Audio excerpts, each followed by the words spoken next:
Hello and welcome to the B&B Show. My name is Brandon. This guy here on my left is Brendan, Seahawks Brendan Nelson.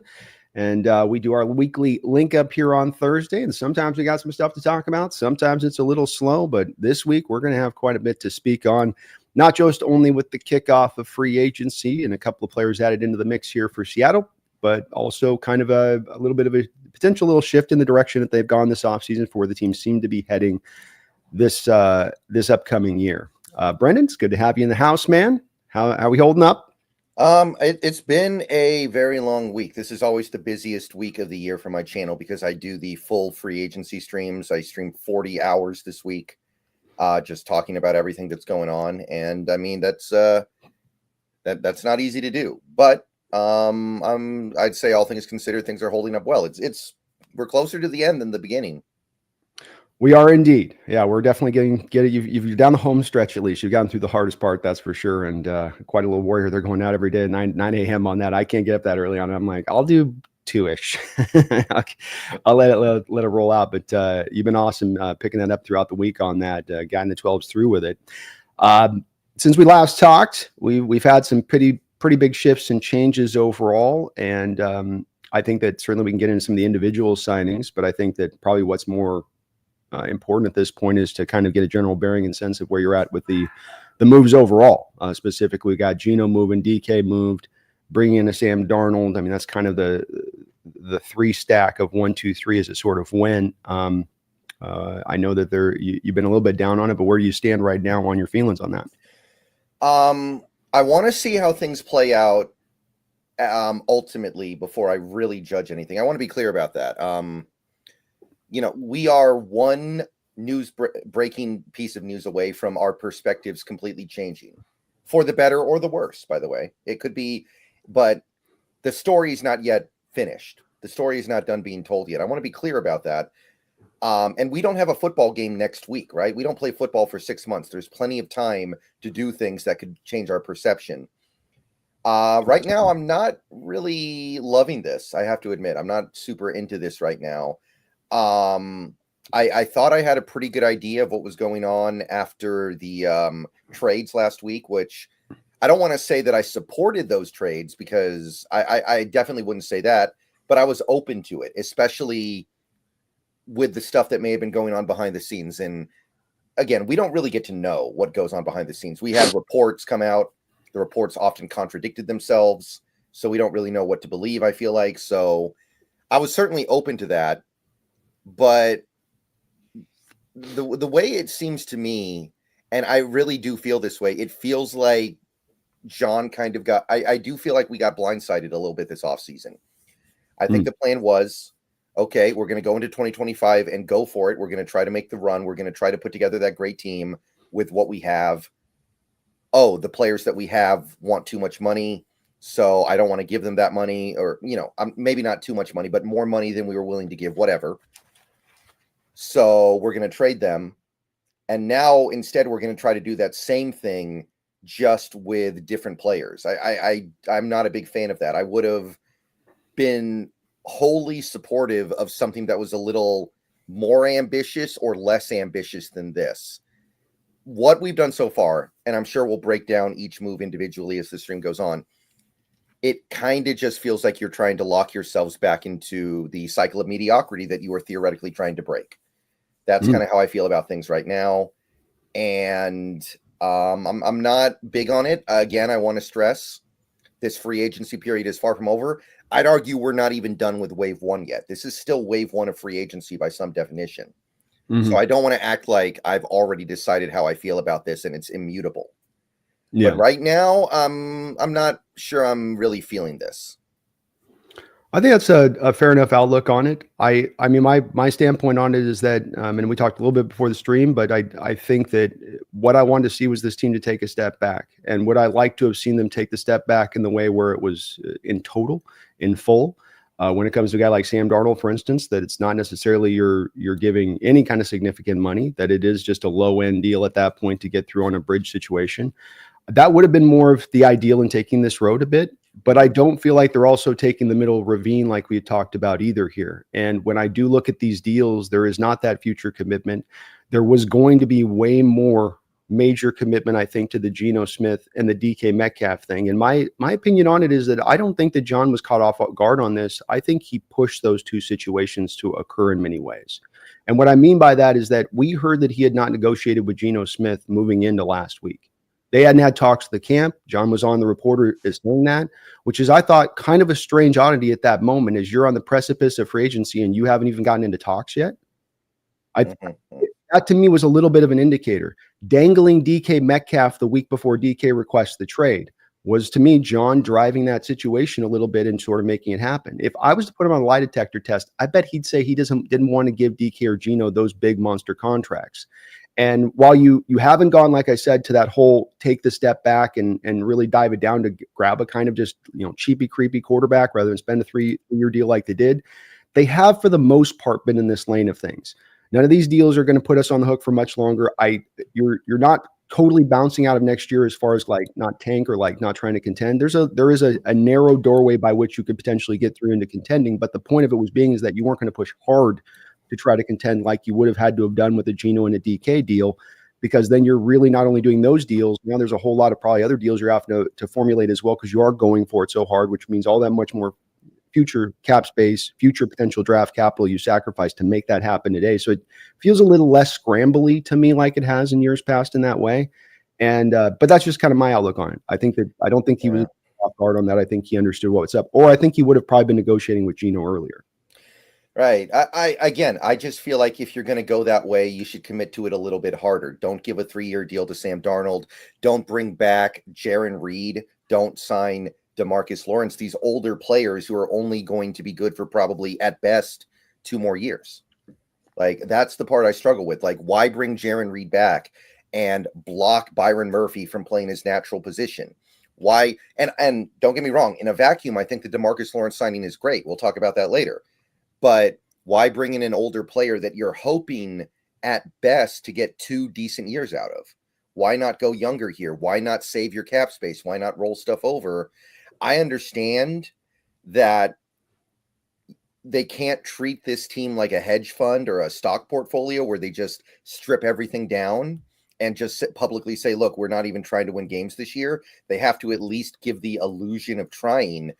But that doesn't mean I'm going to like this when I'm looking at it and seeing kind of a recipe to stick with the cycle of mediocrity. I see more mediocrity here, and I'm not gonna get behind it just because I understand the business aspect.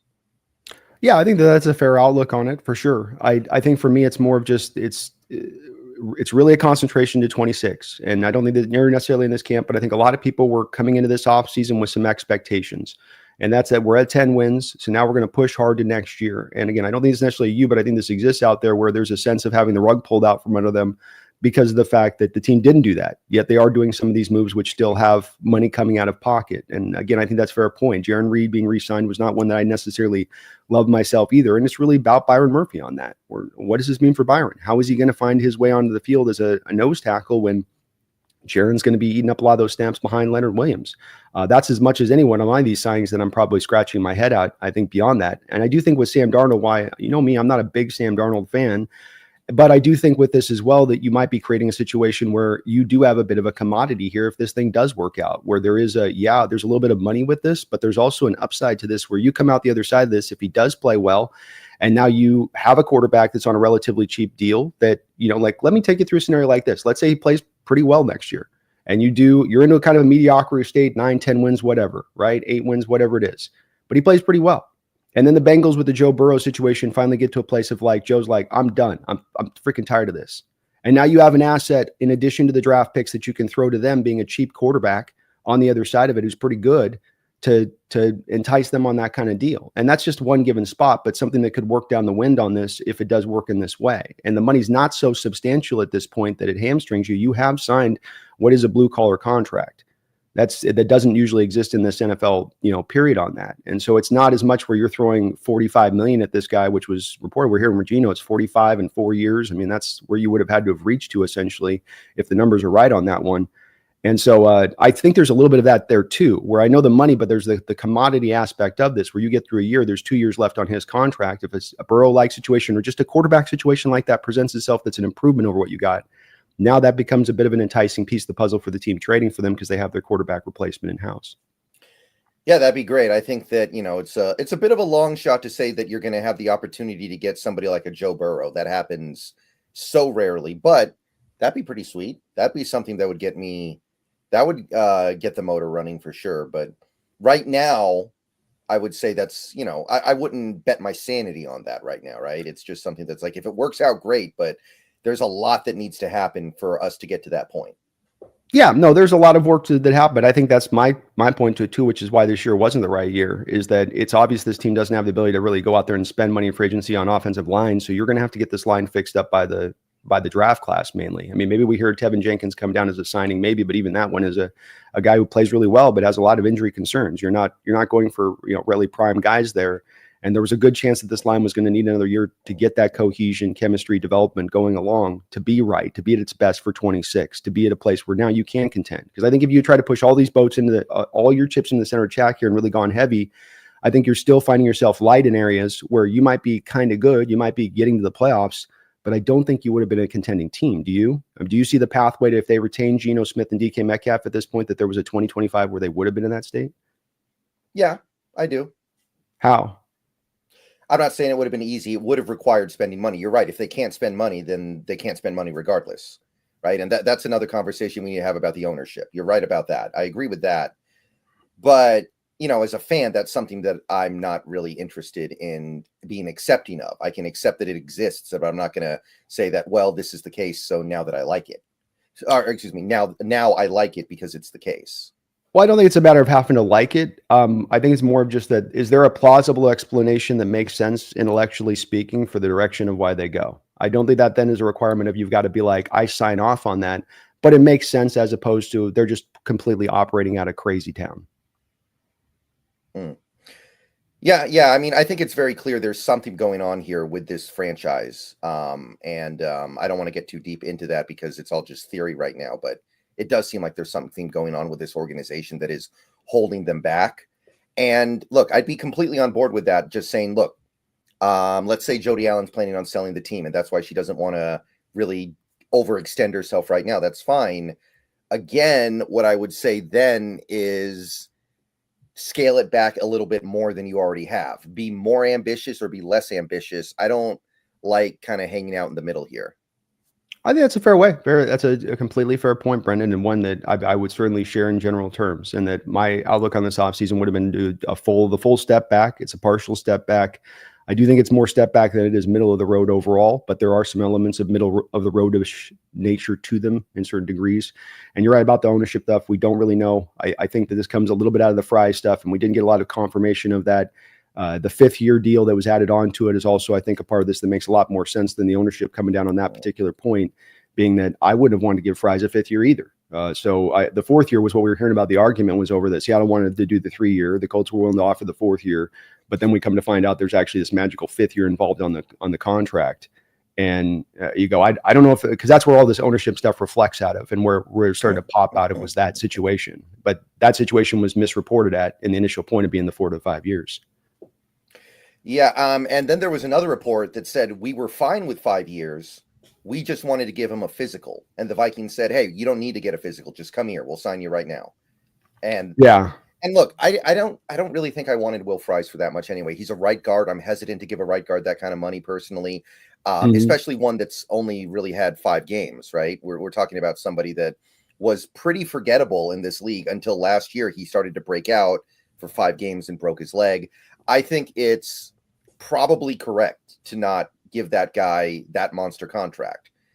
What concerns me a little bit, if it is the contract thing, then we coveted that player, but we wouldn't cross that line in the sand, and other teams were willing to. That's the part of it that kind of makes me not be super into it. But if it's the medical thing where it's like we wanted to give him a physical and the Vikings said that we don't care about the physical, then that's something that I'm like, yeah, I totally understand that. I don't want to chase that. I don't want to be so desperate that I'm throwing that kind of money at a right guard that might not even be an elite right guard. Yeah, and those teams he played against last year, if you'll go and look at the teams he was playing, were not the highest of caliber opponents you were going up against, especially defensively speaking. In those games, he sample size performed really well at. And I'm in the same place of it. This was an offseason where Trey Smith went off the market. You were down to Dahlman, down to Tevin Jenkins, down to maybe Becton, who's may or may not be a fit, depending on who you ask on that to this offense. So it was kind of lean with that. But that's the part I'm unsure of, because it does get reported this is about a money situation and it's about Jody not wanting to extend it. That might be the case, but I don't know that we have enough supporting data on that evidentiary-wise to say that that's for certain, especially considering that this team has been top 10 in money spent over the past 3 years in the NFL. If Jody doesn't have the money to spend, then she would be finding ways to not be top 10. She'd be looking at ways of being bottom third in the money that she actually spent. And so that's where I think we need a little more supporting data to get to that point that this is something that is driving it. And that's where I tend to come back to this being a little bit more purposeful in the approach of this, of going, I don't want to sign Aaron Banks for 4 years, $77 million either. That was way beyond what I was expecting from him. The Green Bay Packers are high as hell for that deal. Like that is dumber than the Robert Hunt deal at least Hunt was a good player. Like, I don't know if you've heard Niner fans talk about Banks, but they couldn't get him out of that building fast enough by all accounts.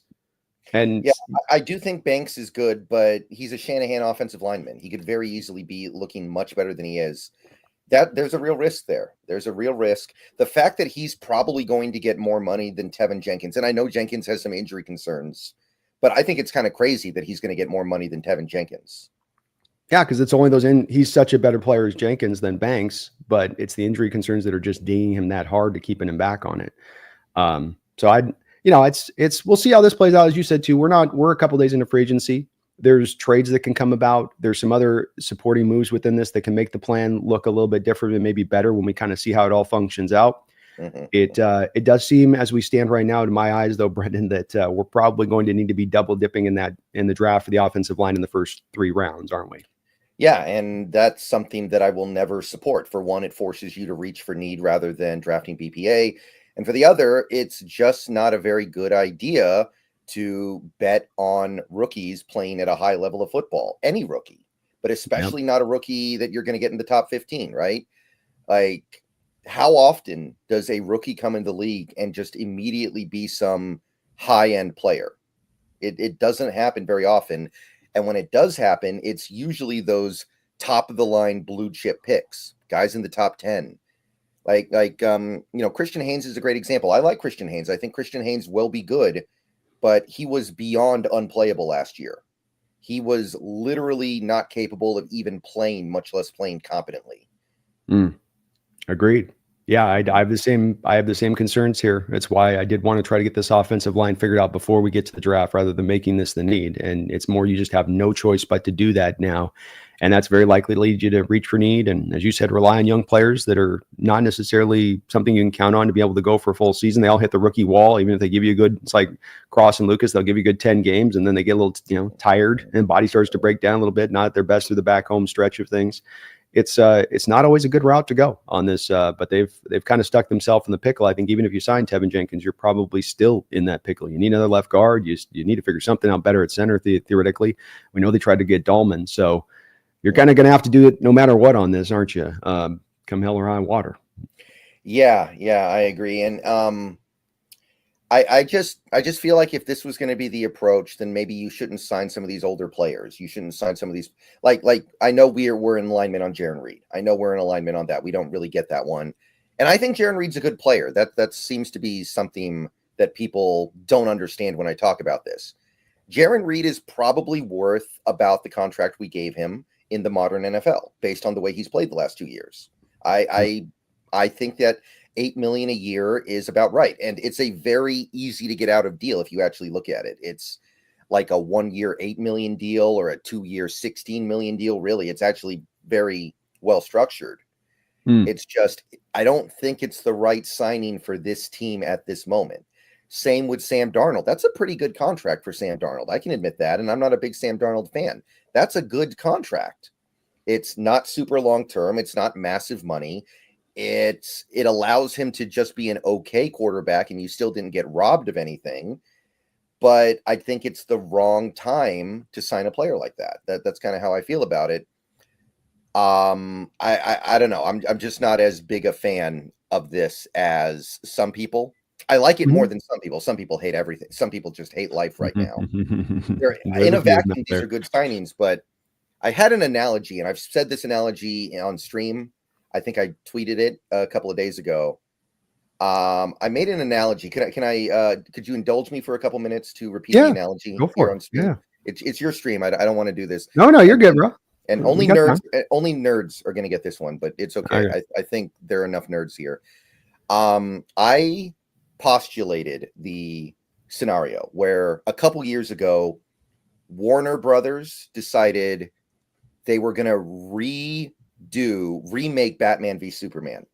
They just came out and said, okay, we messed up. We screwed that movie up. We're going to remake Batman v Superman and try to make it good this time instead of rebooting their cinematic universe, which they've actually done in reality.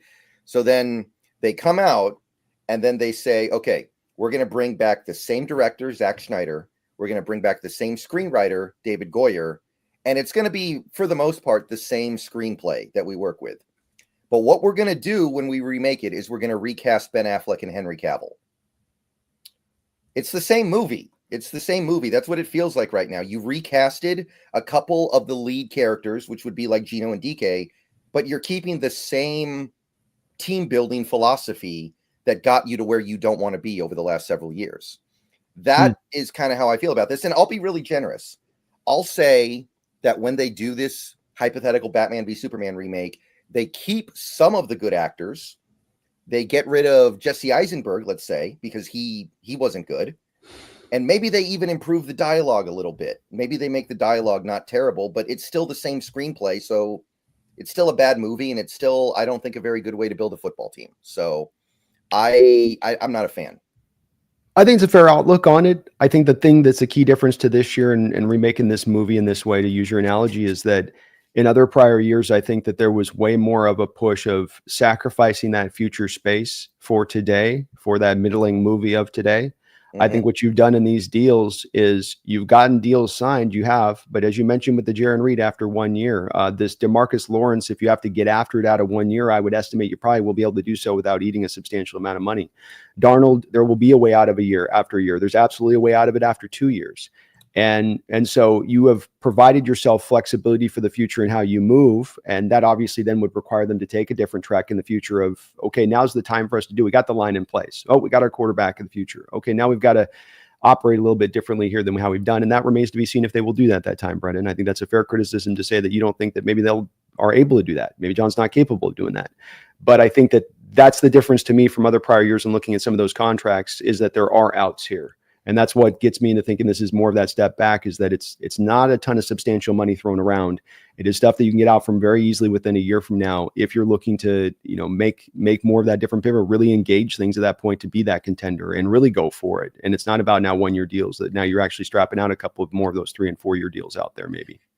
Yeah, obviously we don't have the exact deal details yet, but I don't expect these deals to be easy 1 year outs. I expect them to be 2 year outs. I would expect that there would be a pretty heavy penalty on moving off of DeMarcus Lawrence next year. What do you think by heavy penalty?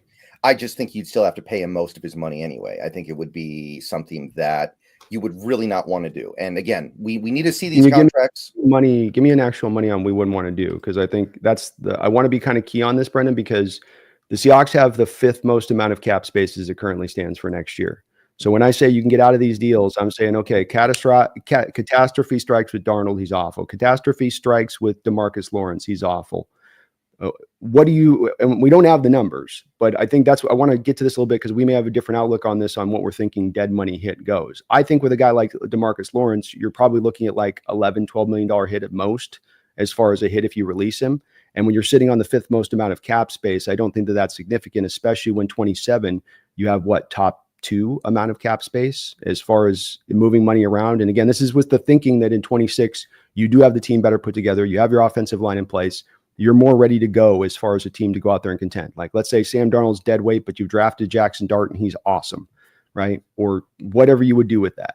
And that, even a Darnold, is Darnold going to be $26 million in your mind to what Russell Wilson costed to get out from under that contract after next year? I think it could be close to that. Again, I have no idea how this contract is laid out. We haven't been told. It would not surprise me if you still have to pay them like 80% of their cap hit anyway. And to me, part of the reason why you do this is you get all the dead cap out now, so you don't have, so you have very little dead cap next year, right? That's part of the reason why you do this. We have 67 million in dead cap this year. That's a lot. It is some of the most dead cap of any team in recent history.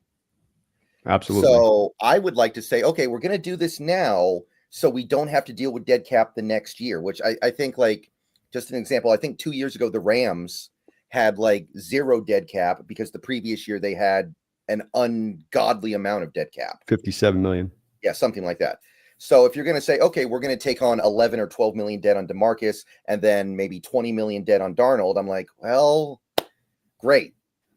That's I'm sorry. I'm not, I can't see that as like clearing the deck so you can really go for it the following year. And 30 million dead is kind of a typical amount of dead money for an NFL team right now. So I don't know. Again, I want to stress, we need to see how these contracts are actually structured, but I'm not going to be terribly excited if we eat 30 million in dead cap with D-Law and Darnold combined. Well, and I think you're not trying to be on the outlook of this is what you're angling for to want to have happen, right? This is if we're talking about worst case scenario of the players, his footless Frank comes back up for Lawrence and Sam Darnold was a 1-year wonder, which I don't think that these two things are likely to happen, quite frankly, because DeMarcus Lawrence, while he missed last year and while he's a little older player, we've seen a lot of these older edges, especially the power edges, the Calais Campbell types, which this is a lot more fitted to that than it is the twitchy get off types that have to rely on that type, like Von Miller. These are the type of guys whose games tend to age really well. And so I don't think that this is likely that you're going to the worst case scenario. But what I'm positing is that even in the worst case scenario, and I don't even know if the numbers are going to be up quite that high at $20 million. Again, we have to see on this, but I would estimate the Seahawks have positioned themselves pretty well here to be able to get out of both of these two deals within the first year. Darnold, according to reports, only had a 1-year deal really on the table from the Vikings. We don't know that he had some multi-year extra competitive offers out there for what we were throwing out at him. We'll see on the numbers on this. I would ask if the numbers are much lower, then it makes a little more sense to you, right? If it's not 80% and you're looking at more in a lower end of it, while nobody wants to have dead money on the books, it's not going to destroy you if you want to get in 26 having a little bit of this dead money. If it's lesser than what you're thinking as far as this kind of 80% mark goes, is that a fair place to be on it? Oh yeah, the more the money goes down, of course, the better I'm the more into it I'm going to be. So I think that we just have to wait and see on these contracts. That's the bottom line here. It might be worse than we're thinking. It could be even more, I guess, right? Like the what I've heard is that the Darnold thing is essentially 2 years, 55 million. That's kind of the narrative that's been pushed, and that DeMarcus is 2 years, 18 million. So I'm thinking about those two deals along the lines of them being 2-year deals. And if you have to get out before that 2 years, that's kind of a mess. That's kind of how I feel about it. Yeah, it's definitely, there's pain there. There's pain. It's all just to me on how much is the pain is really important to me. And then also considering how much cap space you are working with. This offseason, we came into it with negative amount of cap space walking into the books versus next offseason, you're walking into the books with all of that space freed up. It's just kind of two different areas you find yourself in to be able to be aggressive versus not aggressive while still being able to make moves, where the other presentation is you've released a DK and a Geno, and now you've freed up from some space. But as you said, you're still sitting on that 67 million of like, that's goodness, a lot of money. Ernie Wren has become a member of my channel, I think, on this one, right? Because it's got the paperclip if it's on yours. So thank you, Ernie. That is you. That is you.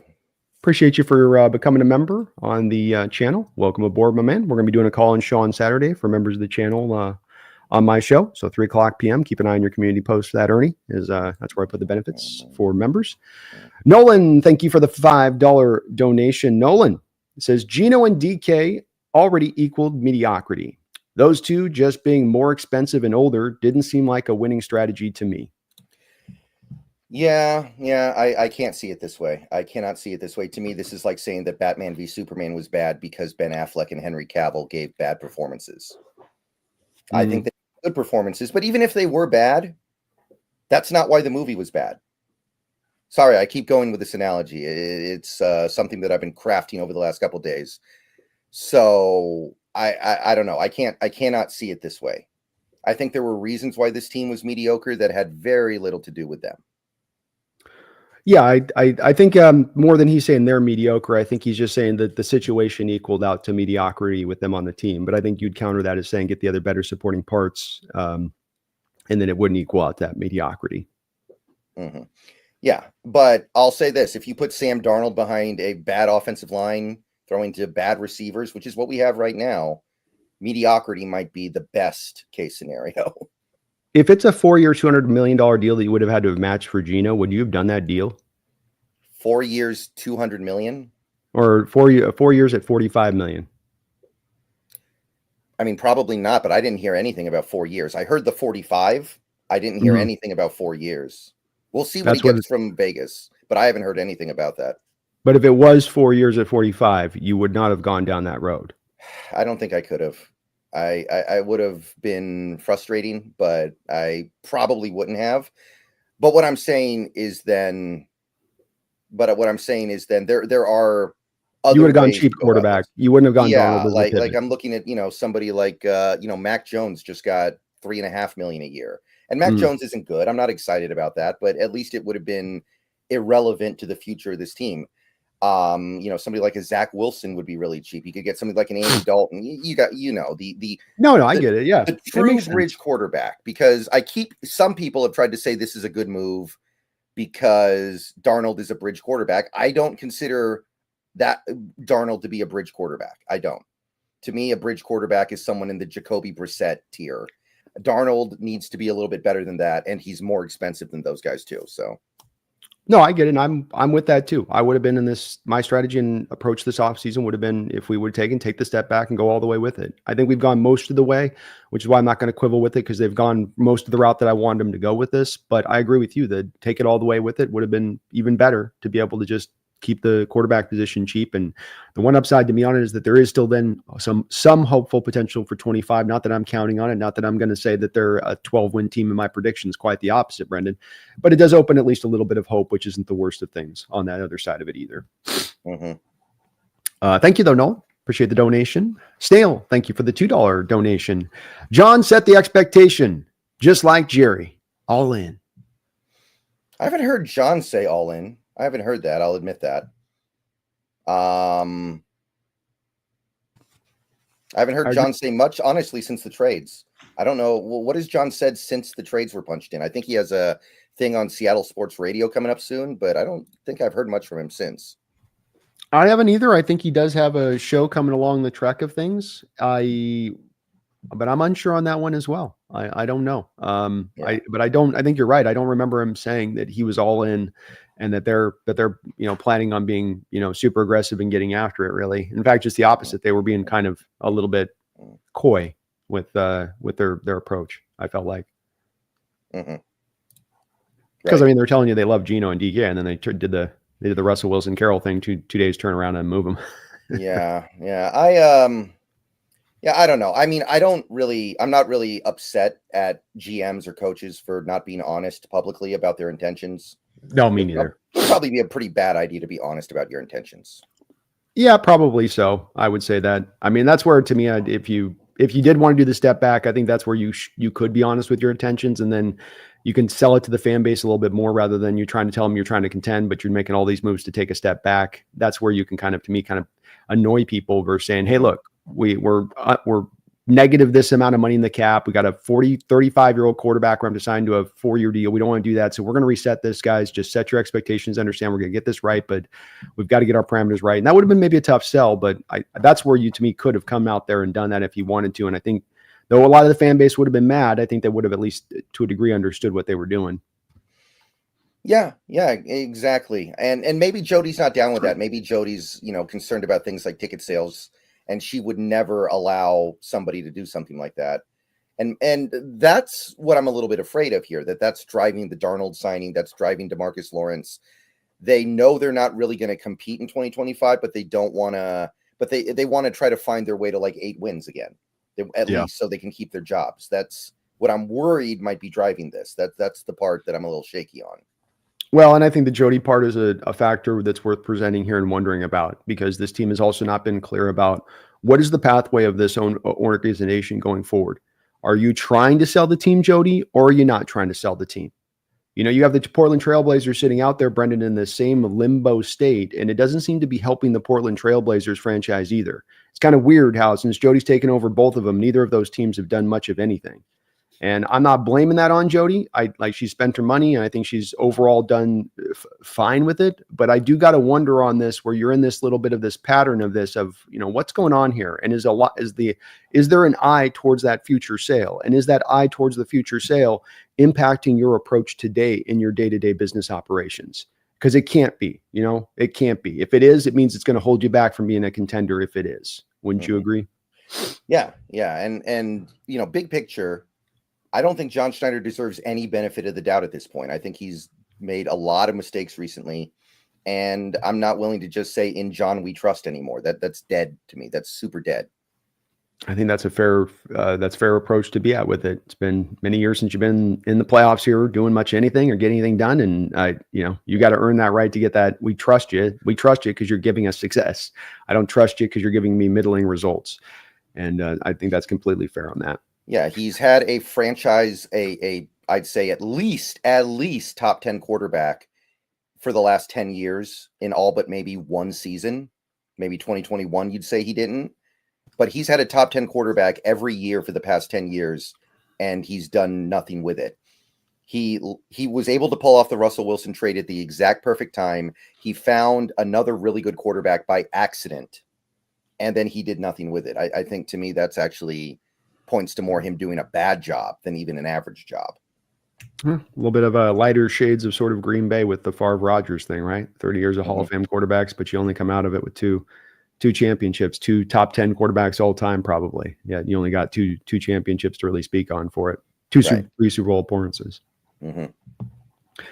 Kyle from South Park, thank you for the $2 donation. Seahawks and Jaguars are the favorites for Cooper Kupp. Indeed, I'm hearing that. I've heard about that. Yeah, I've heard about that. Yeah, Kupp's interesting, right? It really just depends on the money. I would feel very differently about Kupp depending on money. I do feel like he's probably slipping. ESPN does like this one stat to track how often players get open. His ability to get open has just really slipped over the last 4 years, if you look at that. But I still think there's some value you can add. And the nice thing about him is he can play outside and inside, which we need. We need very badly. Yeah.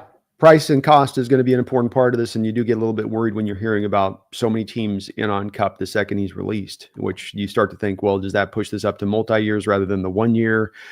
Does that start to put the money up a little bit more substantially, not super expensive, but just more than I'd like to be at on that point? So I get a little bit worried there, but I think he does provide you some real big help coming in here, and that sets you up to be able to hit the draft and go, not be pressed after grab 2 receivers maybe in the draft, but maybe only have to come away with 1 at that point. Yeah. And again, remember, Kubiak doesn't use a lot of receivers, so it's not as big a priority as it would have been with Grubb, who lives in 3 receiver sets. So yeah, it's not quite the same thing. Like, there are receivers in this draft that I like. Me too. Yeah, no, there's some good ones for sure. I just don't want to trot out the 2 rookies out there and ask them to be holding it down, if we can. But, there's a line on this one. I don't want to go crazy for Kupp. Keep it in alignment. You're right. Kevin Mullen, thank you for the $2 donation. Should we flip a 3rd or 4th for Miami wide receiver Tyreek Hill? Can we flip our 2nd for Josh Allen at the same time? Can we flip our 5th round for Caleb Williams? Let's. I can't imagine Miami doing that. They would need so much dead money, I assume. Yeah, Kevin. So right now, as it stands with Miami, they have the least amount of cap space in the entire NFL. They are negative $10.2 million over the cap as it stands right now. And Tyreek Hill is due to have a cap number of $27.7 million on his cap, but he has a $56 million dead money hit. So if they move him, they save they essentially are $28 million in negative. So they're negative $10 million, and then they have to come up with another negative $30 million just to move Tyreek at that point. So there's really just no way for Miami to pull this deal off unless Tyreek is going to give money back. That's pretty much the only way to do this is to him unflip on that side. And I don't think Tyreek Hill is going to be willing to do that because I think Tyreek Hill likes money, as he's shown by how many times he's tried to make sure he could re-up his contracts. And I don't blame him for doing that, but it just doesn't put you probably in a possibility at that point, Kevin. Yeah, it's a lot of child support. He needs that money. It's he's got a lot of babies, man. A lot of babies, a lot of baby mamas. So yeah, he's got to keep that thing ringing in, man. He's got 18 years of pain on that one. But thank you, Kevin. I appreciate the donation. It's not a bad thought. I don't think you're off on necessarily the third being about what the compensation, fourth being the compensation. I mean, you're not going to pay high on that, but it would be that the Dolphins would need to have the ability, cap space wise, to actually move him, and they'd need the space just to move him under their books. MJ Seahawk, thank you for the $5 donation. He says, at least we are not Jets fans. Not Jets fans, not Giants fans, not Cowboy fans. We do not have it bad here in Seattle. We have been waiting many years to get to kind of a contending status recently, but we are certainly, I think we're certainly more lucky than we are dislucky or unlucky on this when it comes to having a pretty good organization overall versus complete dysfunction, aren't we, Brendan? Yeah, there's definitely worse organizations out there. You could certainly do a lot worse. You could do better, though. You could do better. So I'd love to do better, but there are some teams out there where as a fan, you must just kind of feel like I don't see how we're ever going to be good. Like, it's not just that we're not good now. Like, if you're a Jets fan and there's no reason for the ownership to ever sell because they're making money hand over fist, as a rational Jets fan, you must just be like, man, I'm just gonna spend the rest of my life rooting for a team that never is going to be good. Yeah, Browns fan too. Same kind of thing. It's like, where's the light at the end of that tunnel? I mean, I can't see it. It's just nothing but darkness, and that would be tough. That'd be depressing. It would. Coda Dad, thank you for this $7 donation. Coda Dad, on your side. I don't think this was planned. Lock and Fora reported that John Schneider offered Geno $40+ million, but both he and DK demanded trades. Now JS is scrambling. This is admittedly how I kind of feel. And I want to stress, there were two reports that came out last week. One was that Geno wanted 45 and we only offered 35. The other was that we offered 45 and Geno said, I don't want to be here anymore. Get me out of here. And we're just never going to get to know which one of those is true, right? We're just never going to get to know. That's how this works. Do you believe that John Schneider entered in negotiations with Geno Smith, not knowing what Geno Smith's people wanted? I don't have a very high opinion of John Schneider right now, so I'm going to say that's possible. See, I think to me that it's the general manager's job to do this. And I think that he was very well aware of what that offer would do and wouldn't do, and whether or not Geno had better offers in other places with this. And I just think that that's a general manager's job to know that stuff. And I think that a lot of what he's done on this is to, again, too, the key on this is, as mentioned on this, and this part that's nobody can say, well, that's reported or not reported. John Schneider said that they had not sat down yet with Geno until last week. And I think Geno's camp and people probably took that as kind of a lack of interest from Seattle's people. I would reckon to guess that the last time you put contract extension under Geno Smith, you didn't wait just merely a week before free agency before you started locking out the parameters of that deal, especially understanding that deal was so incentive laden and had so many parameters with it, which were so intricate, which wasn't just simply, here's a 3-year deal on an extension, there you go. But he didn't do that. You waited until last week and to have him actually sat in here and done it. I think that John couldn't come out and say, we don't want to re-sign Geno because of how that would react to the fan base. But if it comes back to the fan base of, hey, we made him an offer, he wanted to get more, he could get more somewhere else. Now you can kind of sell that to the fan base of like, well, look, we were willing to pay, but we just didn't want to go up to that mark for where he was at with it. First saying, we just outright rejected him. And then with the DK thing, there's really no way to me where you can talk me into DK being a scramble mode. You leaked out that you were offering him for trade at the combine. You leaked that out. You had the Packer people leak it out through their reporters. That's where we got to think, like, causal reaction. Like, I understand some of this can look like, well, then DK got mad. Like, John knew what the reaction would be from DK once he heard those reports coming out like that. And you got the reaction you probably sought out there to get. Am I doing some math here? I am, but it also just doesn't make any sense that you're dangling a guy like that you truly are looking to want to keep and retain either. And so I to me, this stuff is, while it's me making a bit of a guess here, I think that there's a lot of evidence to this fact that John was in a lot of ways pushing this stuff to happen more than he was caught scrambling, in my opinion. I could be wrong on this, but I think there's just as much proof and evidence here for that as there is proof that he's somehow trying to shuffle to find the right alternatives to what it was going to be his plan A. Yeah, I could believe that he was looking to move DK and wasn't super excited about that. The Geno thing, I'm less convinced on. I'll say that. We didn't get the dangling report there, and we also don't know the exact order where things happened. Like, some people were saying, well, maybe Geno wanted out because DK wanted out. Maybe it was the other way around. Maybe DK wanted out because Geno wanted out. Maybe he realized. Maybe he heard behind the scenes that, hey, the Geno contract talks aren't going well. And DK went, well, I don't want to be stuck here if I'm going to have Sam Howell throwing me the ball for all I know. It's just, again, we have limited information that we're trying to piece this together with. So I can believe the DK thing. I do believe the DK thing was probably the plan, or at least a plan, a reasonable path that they thought about. Although I will say, I don't think it was the plan to only get one mediocre at best second round pick out of them. I don't think that was the plan. No, I think John would have hoped to get more, but that's part of why he leaked out the Packer thing. The whole point of the Packer leak out was what? It was a sort of a two-pronged process. It gets potentially open DK to be moving, and that's going to go. And if DK comes back and says, I want to trade, now you can really facilitate it. But it also is to hope to drum up the interest across the league. As I said at the time, I don't think the Packers had really any interest in DK. I said this in the moment. What this was to do was to start hopefully a little bit of a prairie fire as far as interest for DK across the sport, and that would then get the offer up in the way that Seattle wanted it, because they knew their initial offers they were looking at were probably in that second round city of things. And the one thing I will say about Geno is that while you are right that they didn't dangle him this year, they did last year at the combine. They were open for business with Geno last year. So, I mean, that's a dead-on indicator that you're not certainly sold on your quarterback long-term if you're doing that at the combine at that time.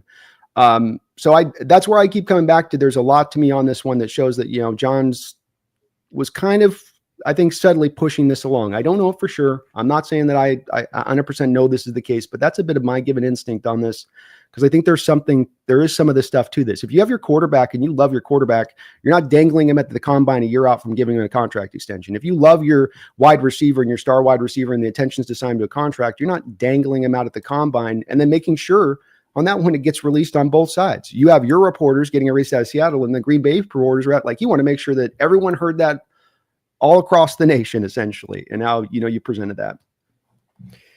Yeah. Of course it's possible. It's possible. I can only go so far with it. I can only buy it to a certain extent. I get it. And it's some advanced kind of math being done on the situation. I'll give you that for sure. Taker 610, thanks for the $5 donation. It says NBA contracts are fully guaranteed, so years matter. What was the guarantee on Fry's contract? Do the years really matter if it's not fully guaranteed? Well, the guarantees would be more than if it was a 3-year deal, certainly. So the guarantees matter less. But maybe instead, maybe a 3-year deal has basically 2 years guaranteed, but a 5-year deal might have 3 or 4 years guaranteed. So it is a difference. It's not as big of a difference as in the NBA, of course, but there is a discrepancy there. And again, I want to stress, I don't know if giving 5 years or 4 years or even 3 years to Will Fries is the greatest move you could make. I don't. I admit that. Yeah, I wasn't a big Fries guy either. Not for that. That's sample size to the ultimate right there with that 4 games. And again, the competition he's playing was not the greatest. And besides that, you've got a little bit slightly below league average play for his time, because he had a whole year playing the prior year. And he's at about a little bit below league average and where he was marked in at. So it's definitely could get kind of sucked into that. But I certainly, the 5th year would have made me very nervous, because I think you're hard to say too with these contract structures, Taker, because so much of it is, okay, guarantees. And is it an option bonus into year 4 that they're placing this now? And he gets a little bit less money in the front. So the option bonus kicks in. Well, now you're on the hook for 4 years out on the option bonus moment, where that's just going to increase his salary no matter what. And you can't release out. So his contracts have gotten more complicated than ever, with those because it used to be just right, Brendan, base bonus, but now we've got it's guarantee, it's option bonus hits at this time, option bonus hits at that time. Right. So it has made these things a lot more harder to quite parse through as to where the money hits and doesn't. Yeah. This contract stuff gets tough. There's some parts of it that I don't totally understand, and I put in the work trying to understand it. Believe me, it's just hard to untangle. It's turning into the derivative like equivalency, isn't it, Brendan, on the cap stuff right now? It's like Right. the derivatives in banking. JRD243, thank you for the $5 donation, JRD. I personally would have taken Fields over Darnold if we just want to bridge. I've thought about this. I'm not a Fields fan. I do think Darnold is better than Fields, but if you just want to bridge, I guess Fields would probably be a little bit better. I don't know. I struggle with this one.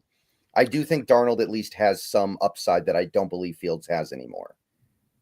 I share Brendan's outlook on this, JRD. I'm not a big Darnold guy, but I do have a lot better feel for him as a player and what he brings. And he's got a more of a rounded, full skill set. You're not just running RPO stuff, which is what you have to kind of do with Fields. If you sign up for him, it's going to be RPO stuff out of shotgun.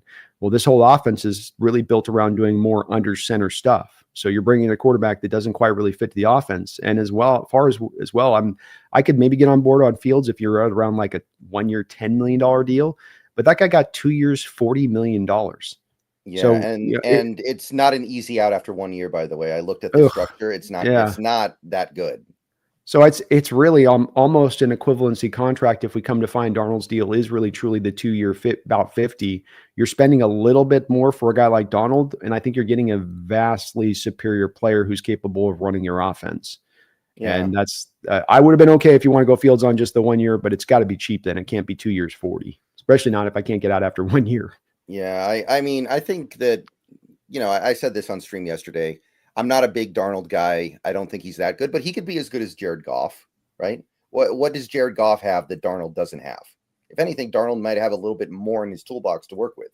So if you can make a Super Bowl and have a 15-win season with Jared Goff, then I'm sure you can do that with Sam Darnold too. It's just you better be ready to give him what he needs to work with to succeed. And right now we don't have anything close to that, in my opinion.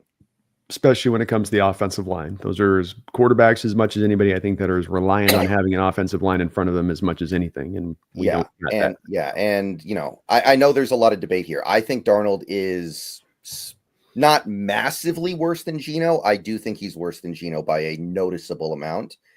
And there's this narrative. I don't know if you've seen it. We should talk about this for a second here.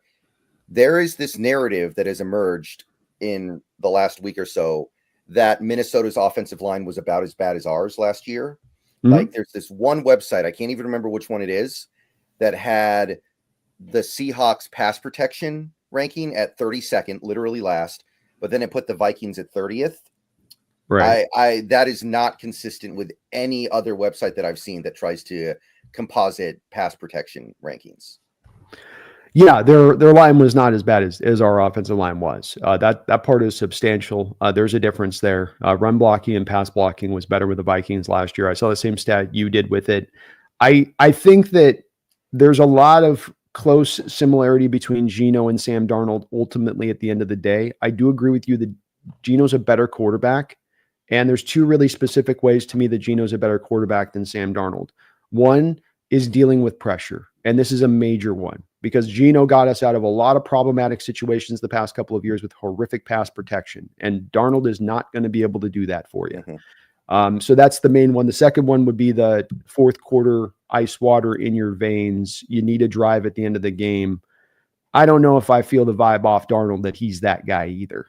And those were two big points within Geno's game on top of being the quarterback that he was. These are not small factors to that, but that's where I would stand on it, where I think they're pretty easy, even across the board. Aside from that, those two places though would be the specific areas that I would find differentiation.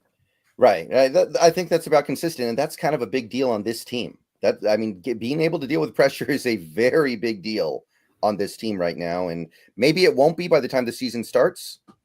But Darnold, maybe more than any non-dual threat quarterback, holds onto the ball more than any other quarterback. Like the only quarterbacks that hold onto the ball more than Darnold are guys like Justin Fields and Jalen Hurts, who hold onto the ball because they're scrambling around back there. So it's kind of a match made in hell, this offensive line with a ball holder like Darnold. It is. It isn't sure, and it could become a catastrophe with him, because we've seen with him the worst part and the worst version you get of Darnold, as we saw at the end of the year against the Rams. And I mean, hell, 2 of the games last year that bothered me most about Darnold and watching him play were against the Rams. Mm-hmm. The first game against the Rams, where he's got a couple moments in that game where it just has he just has these brain fart moments on the field where you're like, dude, what just happened? And I know we had that a little bit of times with Geno down in red zone, but this with Darnold in a major way. And yeah, it could turn out to become just that if you do not get this fixed up. It is a recipe for disaster in many ways if you cannot get this line majorly improved on the interior, especially. Right. Snail, thank you for the $5 donation, Snail. If you're not going to address the line, then say you think coaching will fix the problem. Don't go and say you're willing to overpay if you're not. Yes, this is the one thing that I've seen from Seahawks fans. This idea that Benton and Kubiak are going to fix the offensive line. We don't need better players. The players are fine. We just need Kubiak. I feel like we've been sold this line before. I feel like that has been something that the team has told us for a while with different people, be it Shane Waldron, be it Ryan Grubb, actually, with Ryan Grubb, ironically enough, with Andy Dickerson, with Mike Solari, and it just hasn't worked. So sorry, I'm not buying it until I see it in a football game. Yeah, agreed. And there are many ways to improve an offensive line. Getting improved coaching is one thing, but does that have to be the only thing? Why does it have to be just an only thing? Why can't we utilize all of these and that it's coaching and draft and free agency? And it was one of those quotes he's referencing, of course, the Schneider quote, where we've overpaid for those guys before. And I'm like, what offensive lineman have you overpaid for, John? When did you overpay? Luke Jokel. Yeah, I guess that's about it. That's about it. And even that's just a 1-year deal. So it's like, you're going to pay the 1-year deal. You're going to pay more money for the player on the 1 year, even if he's not a particularly good player, especially if he's a guy still a young guy like Jokel was at that time. But yeah, he doesn't. I just, when he said that, I was like, no, you don't. We overdraft and we overpay. Who did you overdraft? Fetty maybe back in 8-9 years ago.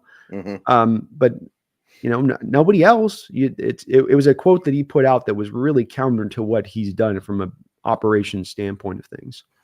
Yeah, and it'd be one thing if it was having some degree of success, but it's had a pretty miserable track record of success. That's the bottom line for me is I'm not drinking any more John Schneider Kool-Aid. I'm just not. I'm not going to say I think he knows what he's doing, even if I don't get it. I'm going to just be cool with it. Like, I'm willing to drink some Mike McDonald Kool-Aid. If he does something that I don't totally understand, I'm going to be like, I think Mike McDonald is really smart and really good, and he's proven that he's the right guy for this. So if McDonald were to do something that I don't get, I'd be like, you know what? I trust Mike, but I'm not doing that with John right now.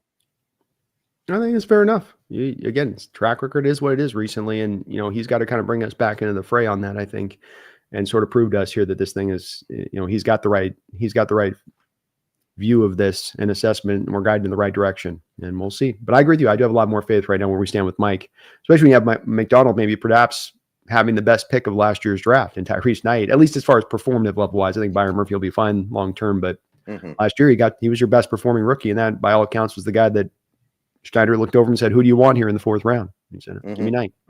Yeah. And that was the one that we as fans, I think largely didn't get. I remember you were like, I don't get this one. Griff on X, Griff, C Mike spin move is his Twitter handle. He hated that pick. He thought Knight was barely draftable. And he was honestly, he was great from week 2. Like when he played a little bit when Baker got hurt that first time, he was fine then too. It wasn't even like it took him half the season to get going. Yeah, I was saying last night with it, that's the best rookie will linebacker season that we've had from that linebacker position, Brendan, since Leroy Hill.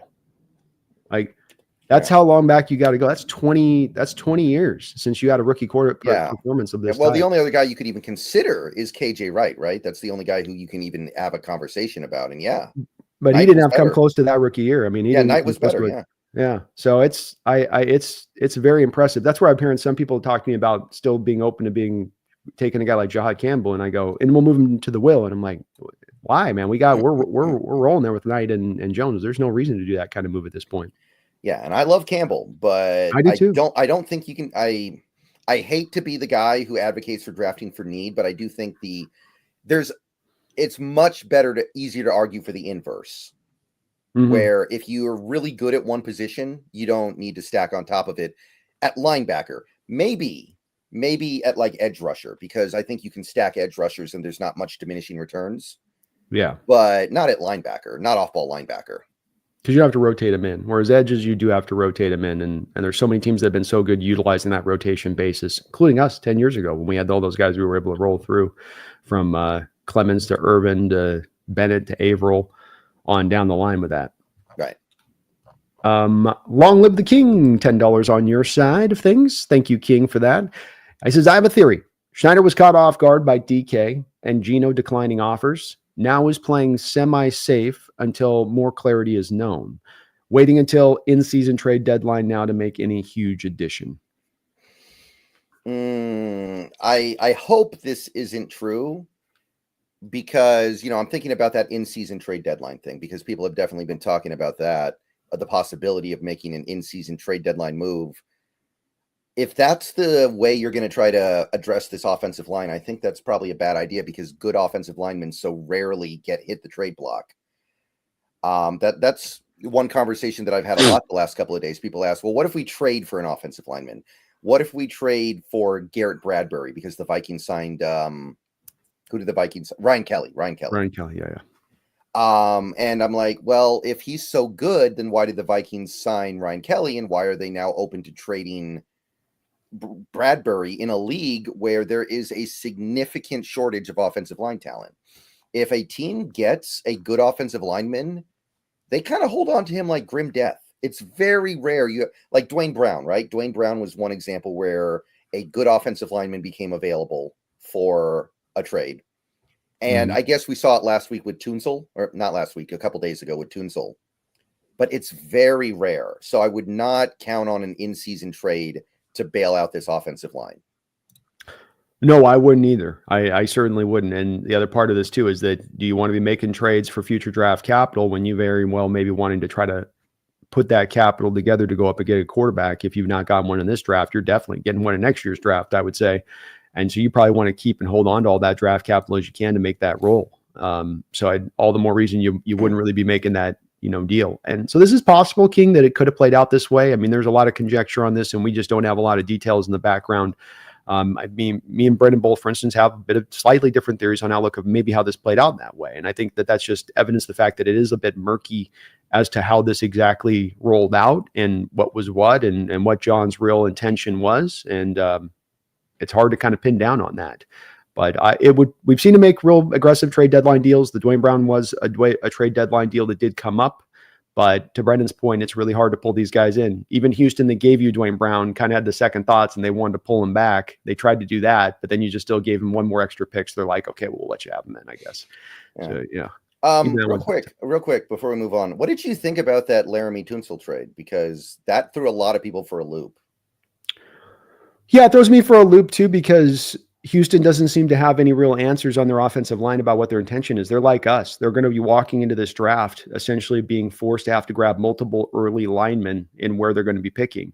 And I don't understand why that's your approach when you have CJ Stroud there. It's one thing when we're going to try out Sam Darnold, we're like, it gets broken or not, whatever.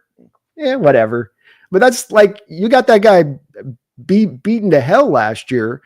And now you're gonna trot out a line that's worse on the surface of it next year as he's going through the third year of his rookie contract. Yeah, it doesn't for a guy that's not a guy that's a super mobile guy. He's got like functional mobility, but that's not a guy you want running for his life in the pocket back there. So I don't. What do you make of it? I don't understand what I've heard. There's some locker room stuff maybe with Tunsil. I mean, it's that there's maybe a little bit of that's factoring in on this a bit, but you basically kind of gave him away, in my opinion, for what you got back in return. I mean, second round pick's fine, but Tunsil's a top 7 left tackle in this sport. I do not get that one either.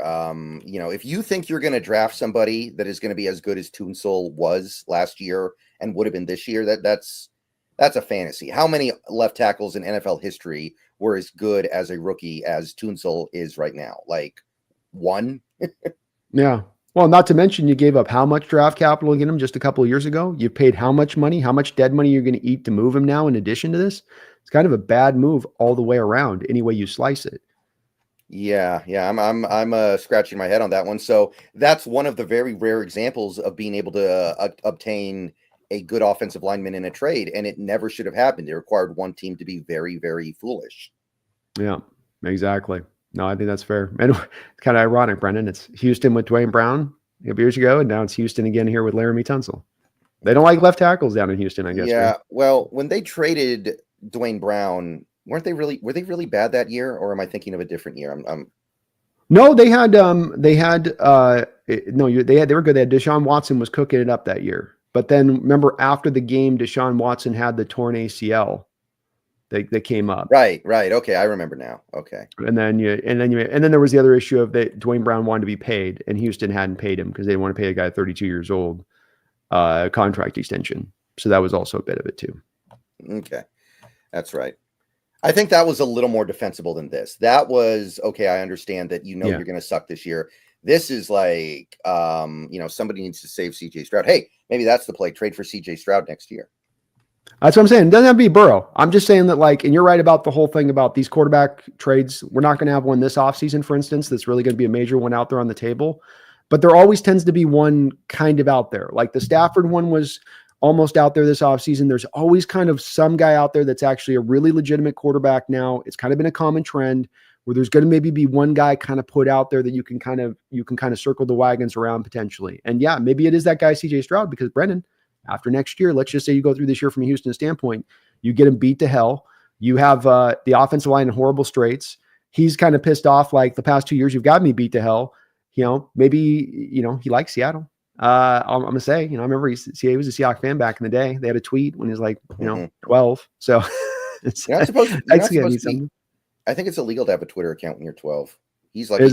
He's lucky he didn't get arrested for that. I guess so. It is. But something like that, maybe that does present itself, Brendan, and you can go to Houston and be like, look, you guys messed this up. We'll give you some picks and we're in the right place now and let's go. If you can't build an offensive line around me when I'm on a rookie deal, how are you going to do it when I'm making $60 million a year? Amen. And I think that's a good question on CJ's part, especially because you look at their line all the way down. They got maybe one lineman right now, Brendan, as it stands, like one. Mm-hmm. Brandon Michael has been celebrating 14 months as a member on Brendan's channel. Thank you for that, Brandon. Very kind of you. I would feel some type of way if we give Kupp a ton of money after trading DK. Kupp is older and hasn't had the same production since his Triple Crown year. I'm really interested to see Kupp's market. The hot rumor right now is he's looking for about $16 million a year, and I don't think I would do that. If that's true, and again, it's just one man's report, I would not do that. But the idea is that DK would have required a long-term deal, and Kupp probably wants a one-year deal or would take a one-year deal. So it's not the same thing. I agree that I don't want to throw a bunch of money at Kupp, but I don't think it's quite the same thing. Yeah, because you do wonder with Kupp on that to a degree of like, well, why wouldn't team just eventually at that point, if they're really going to pay him up at that mark, just make a move of a 4th round pick to the Rams and then roll him out on the final year of the last of his contract, where you can move him and cut him at any time if he isn't good, and that's where that part kind of gets up to if he's going to start to get up to that asking price. 16 million gets a little bit expensive for me. I kind of liked 9, 10. That was about where I'd like to kind of be with Kupp in his age right now. I think that's about the fair part. But this is the problem with having multiple teams enter into the fray, is that you end up into a little bit of a bidding war, and that's going to push his price up. But I agree, Brandon, it's going to be very interesting to see where the market finally fits for a guy that has had some diminishing skill set and yet still is looked at as a pretty good player. Yet how does that fit to what the true cost should be for him? Quite. Uh-huh. Oh, and I have a little bit, this is a little bit of levity, but I have a little bit of bad news here. Sam Darnold is not doing very well in his initial press conference, apparently. I'm looking at some people talking about it right now, and apparently he's not a very good public speaker. So we have no aura in this room, and we have no aura in this locker room anymore, I fear. Well, he's a good locker room guy, man. They were lifting him up on their shoulders. So, hey, if I got to pick between having a good speaker and having a guy that's revered in his locker room by his teammates, I'll take the guy revered in the locker room by his teammates. So, yeah. We need somebody else to have the aura. It's kind of like when, Russell Wilson didn't really have aura, but we had Marshawn Lynch, so it was okay. It balanced out. Cam had aura. Yeah. Earl had aura too. We had a lot of aura across, but Russ didn't have to at that point. Yeah. The good news is it means he's not going to start a podcast, hopefully, because he doesn't know how to talk. That is the upside.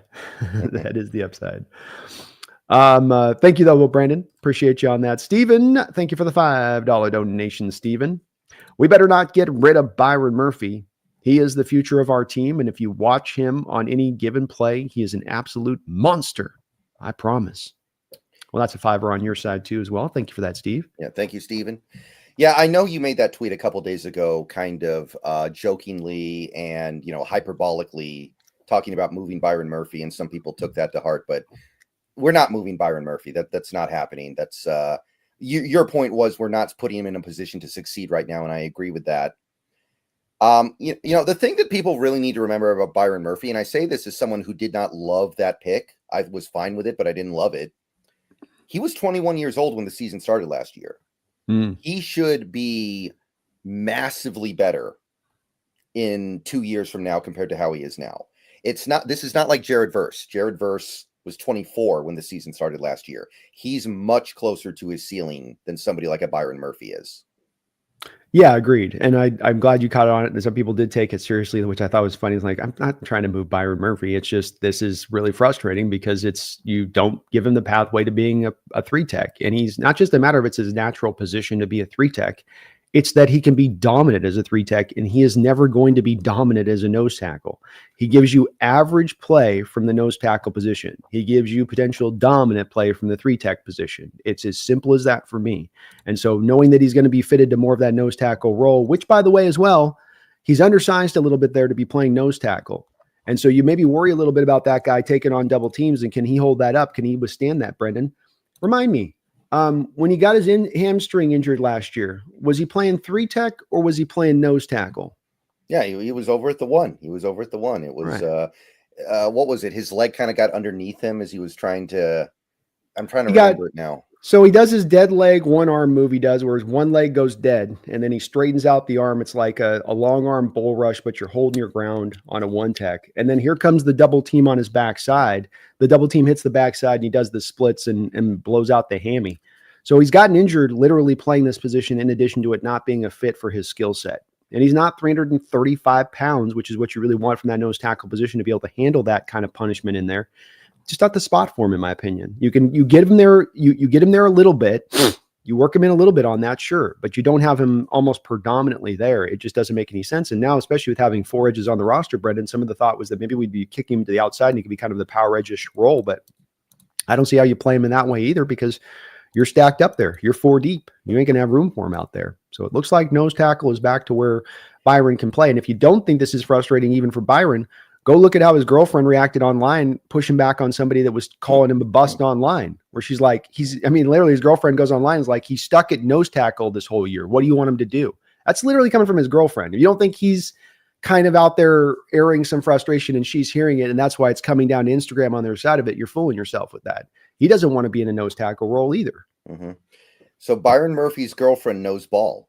She's a ball knower. That's great. She is. Like, did you see? Or he's just sitting there bitching and moaning. He's just sitting there on the couch, like, bagging the nose tag. I got to take on these double teams. I'm 300 pounds. Look at what they're doing to me. What am I supposed to do over here? I'm 300 pounds. They got 600 pounds of man on top of my back every play. I can't rush the passer. I can't.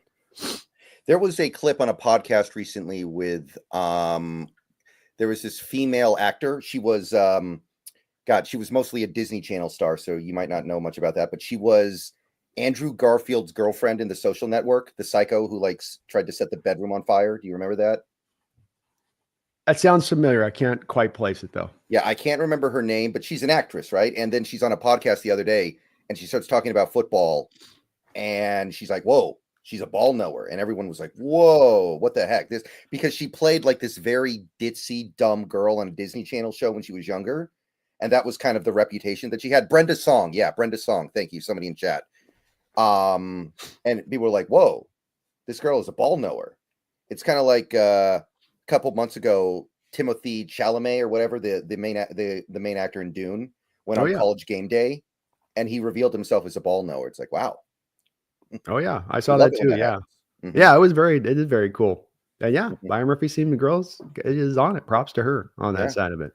So right. But he's an absolute monster, Steven. There's no doubt about that. And the team's not going to get rid of him. It's more of just about he's got to kind of just wait his turn to actually get that spot there in that 3 tech. And that's the part that's just a bit disappointing. We might have to kind of wait a year to get the full beastly play of Burt Murphy at that point. Do you think there's any hope that Jaron Reed is the guy we're planning to play at nose tackle? Because that I would be more amenable to, because that's his natural position, right? We've talked about this before. Well, that's his origin story.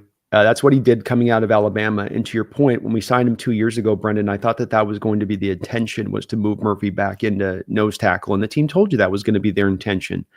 But I think what's happened here is when they tried to run him out there initially back at nose, they came to find out that he doesn't work there anymore. He's not the player he once was there at the nose.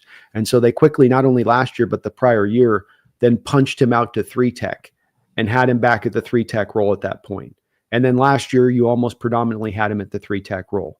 Mm-hmm. So, I thought that transition was going to happen as well. It would make a lot of sense because you lose a step as you get older, but they tell you that the players, you keep your power. It's that you lose your quickness, you lose your agility, but you keep your power.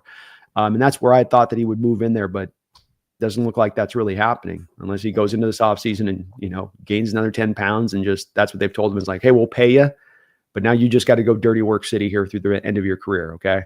Yeah. That'd be great if that was the case. I'd love it. In fact, I'd be willing to pay for his contract if I knew that was the transition he was making full time.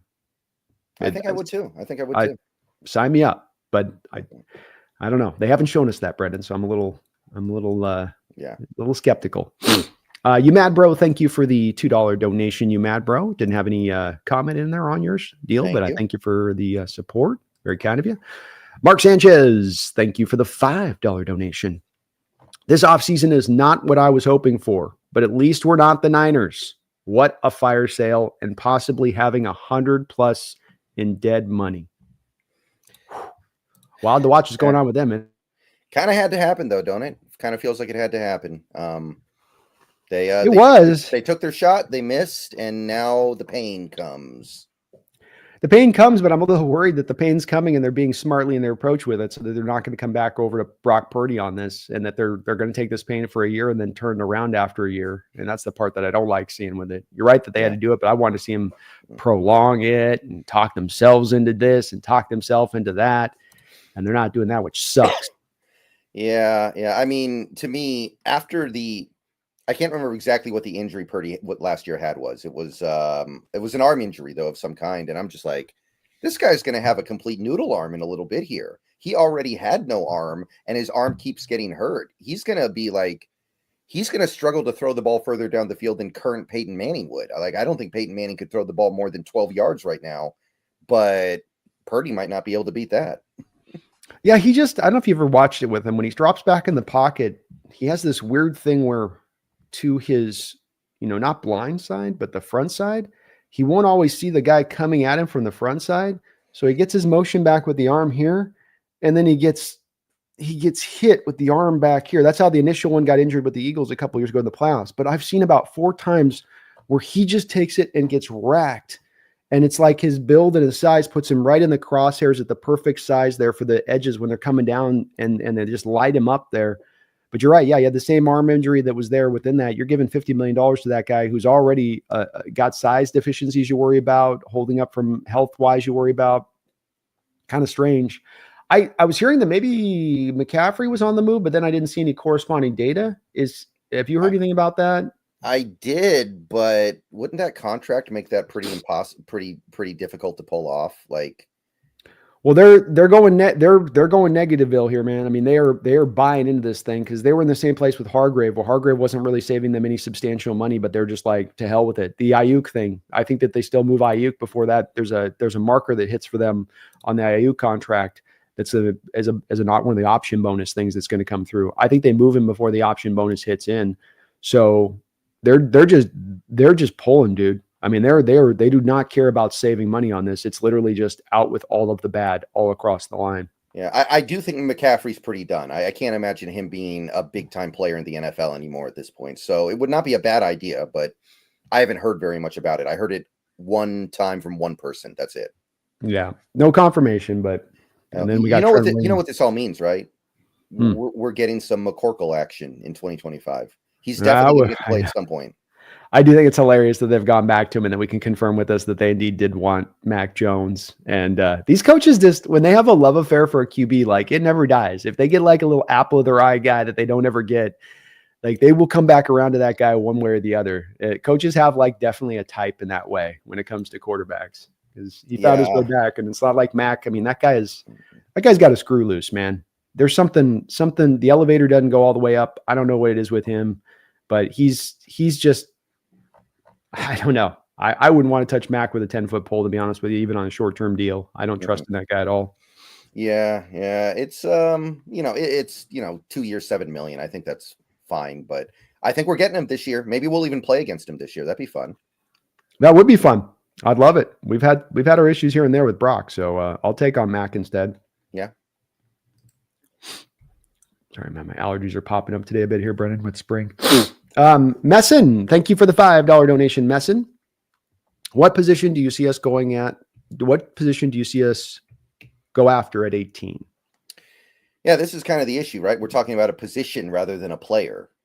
That's my issue with the way this offseason has been attacked so far. We are in a situation where it feels like we're not talking about players so much as we're talking about positions. Like positionally, I think we need to do something about this offensive line. Absolutely.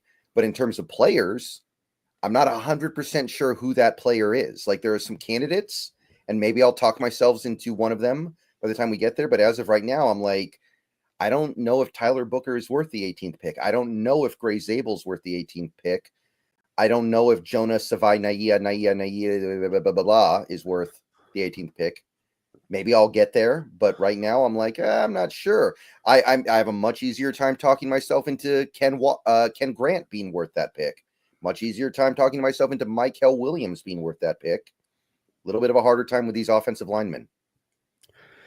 Yeah, I find myself in the same place overall, and probably a little even more hardened in the place of feeling where you're sort of tacitly feeling that, Brendan, in that I think the way this sets up messing is that the need is going to be for offensive line.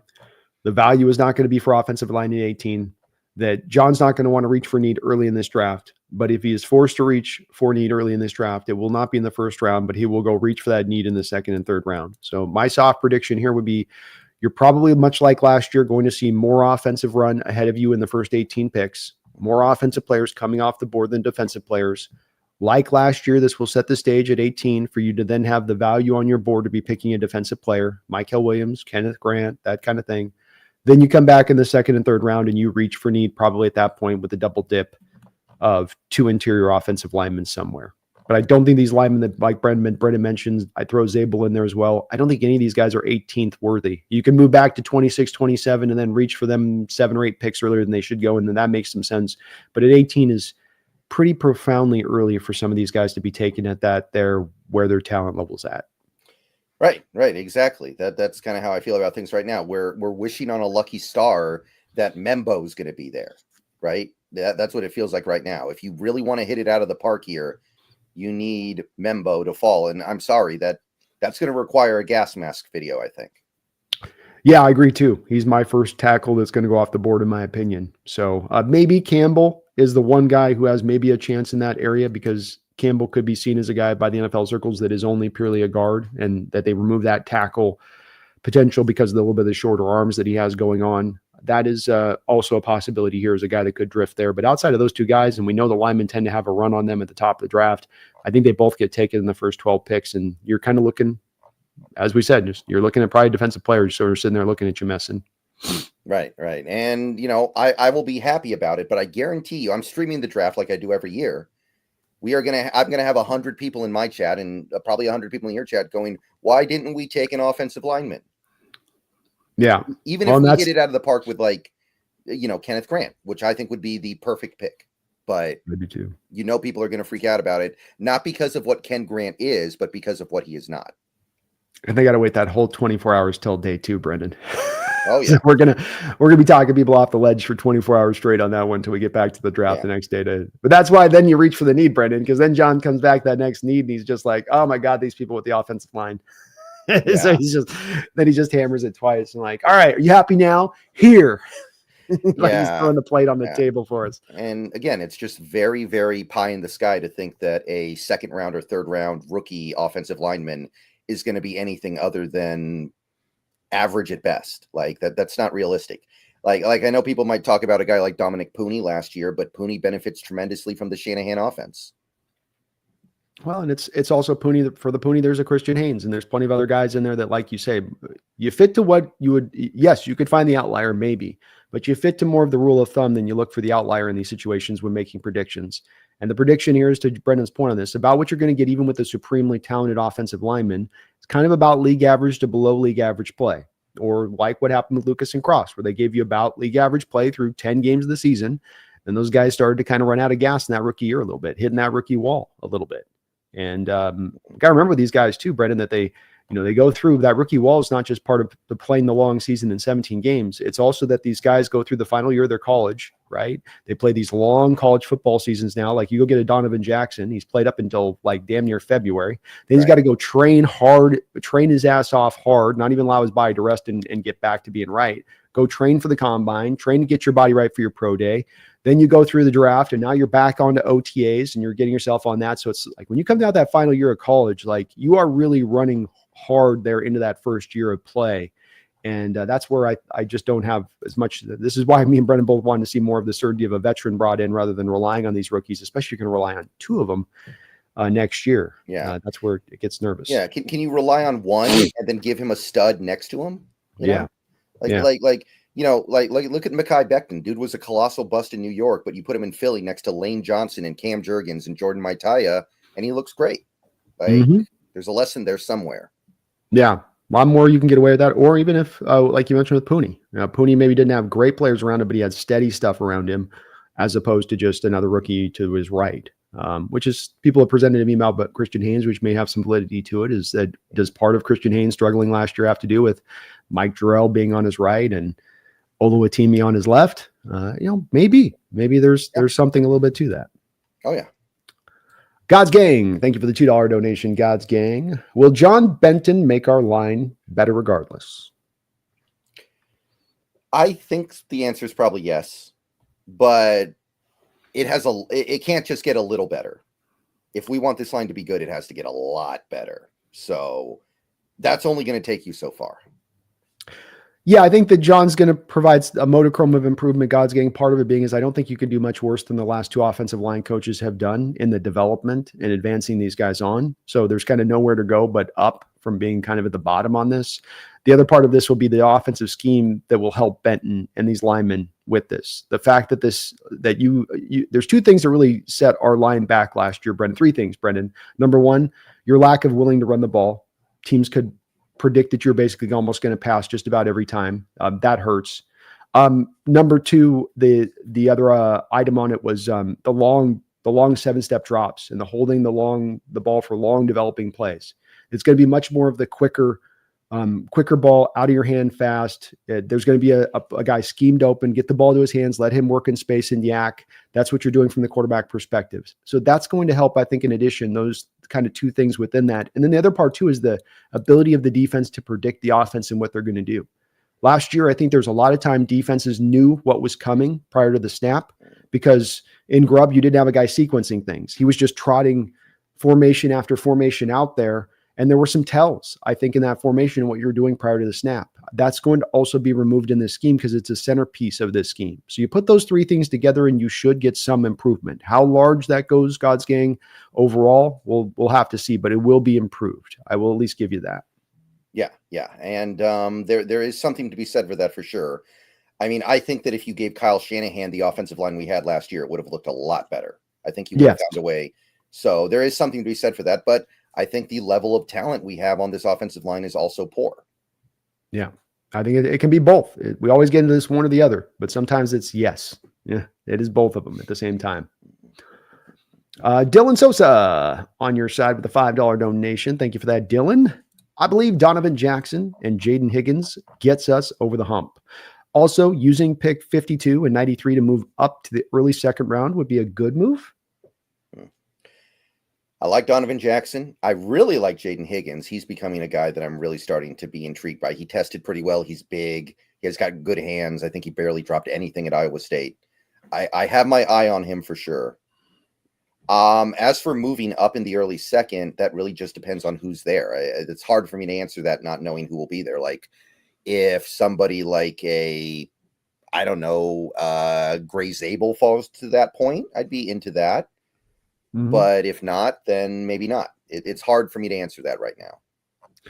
I find myself with this draft as much as anything, Brendan, just wanting to get as many picks as I can in the second and third round. And so more of where my idea would be on this would be to try to find a way to package the multiple picks you have into day 3, maybe even move a future pick or the late third round pick you have to get up maybe higher in the third round. But I think in general terms, I don't want to give up that collection of picks in second and third round to have less of those for the one better player. Give me the collection of players instead. Where do you stand on that? I kind of feel that way too. I need to dig even further into this draft before I really say I definitely feel like that. I think you've done more draft stuff than I have so far, but I'm kind of leaning that way too. Just feels like this was what I felt like last year, is that's where the strength of the draft was at. So I want to draft within where the strength of the draft is at. And I think that there is a bit of a drop off once you get into about mid 4th round or so, depending on how the draft rolls, because there's going to be a lot of variance on who goes high, because these teams I don't think have a consensus on these players because they're so all over the place. But that's where if I say, man, if I've got so many of those picks in that day 3, I can maybe package those together for a team that's maybe light on day 3 picks. Use still one of my day, that late third round pick you got, that you're sitting on, and then kind of move up on it. I'd be okay with something to that, but I just want to keep those picks because there's some really good players in that section of the draft. Some real guys with really true ability. Mm-hmm. I agree. But I love Jackson, Dylan, great player. He's a real safe player, high floor guy. And then Jaden Higgins, I'm with you, Brendan. Really, really good route runner. Got the size. The testing stuff was the one thing you wanted to just verify and make sure of with him. He did all that stuff great. So he's a perfectly fine pick, and I think a pretty safe receiver to take in this draft. Mm-hmm. Dave Barclay, our Niner in the house. What's up, man? He says, what's up, B? Got you on at work. Thank you for that, Dave. Keep killing it. Well, I appreciate that, man. I hope you're getting through okay with your Niners just cutting everybody. Yeah. It's Black Monday, but Black Wednesday, Tuesday, Monday. Monday, Tuesday, Wednesday for the Niners, huh, Brendan? Everybody's getting a pink slip. Yeah, and it seems like it's not over yet. I know the money may not end up being that big of a deal, but I just can't believe they gave $120 million to Brandon Ayuk, and then less than a year later, now they're trying to just give him away like that. That's somebody should probably get fired for that, but it's a bad look. Yeah, that's a tough one. Yeah, that's an all-timer. How does Trent Williams not retire at this point? I don't know. I'm shocked. I'm actually genuinely shocked because he still gets his money, right? That's why he restructured last year. That's true. I mean, he does have. I will say, Brendan, he only has. He's got no option bonuses on this. It's all base salary for Trent right now. Oh, really? He's got an option bonus in 26 that's like $2.5 million. $2.5 million in 27, $2.5 million in 28. So real tiny option bonuses down the line. Base minimum is down to a minimum at $1.255 million. So he comes back to the Niners and retires. Did the Niners have the gumption at that point, Brendan, to come back to him and say, you've got to pay us back some signing bonus? Because you see what I'm saying on this? It works all in the player's favor to retire at that point, to where he has really no new money to pull in by staying. Yeah. I mean, I don't know how this works. If they come back and say pay us back, does the player have to do it? What if he doesn't? Does he get arrested? Does the league step in and mandate it? This doesn't happen ever. The only time I can think of a team actually demanding their guaranteed money back was Aaron Hernandez. It's happened one other time I can tell you of, too. Okay. San Francisco 49ers. Oh, really? Harbaugh. Do you remember the right tackle they had back in the day that they drafted in the first round with Mike Iupati? Yes, but was it Boone? No, it wasn't. It wasn't Boone. No, it was. I forget the guy's name, but he was a first round right tackle that they took with Iupati, and then he signed a contract and came back a year later, and he was tired of Harbaugh's stuff, so he retires, hoping that they would then, when he unretired, they would just move him. And they were like, when he retired, they came back at him and were like, "You got to give us the bonus money back." And I think they did go after him for the bonus money on that. Yeah, but it's I don't know how the enforcement of that works. I think you come back at him from a legality more than you come at him from a like it's a crime. It's more of like, you go back at him and like small claims court. Yeah. So yeah. Does this turn into like a trial? Is there like a court case? Get Judge Judy. Yeah. Yeah. You get Saul Goodman in there. That'd be hilarious. That'd be much watch TV. I'll tell you that. But they could put him in that pickle. Could Trent to the Niners where he's like, I dare you.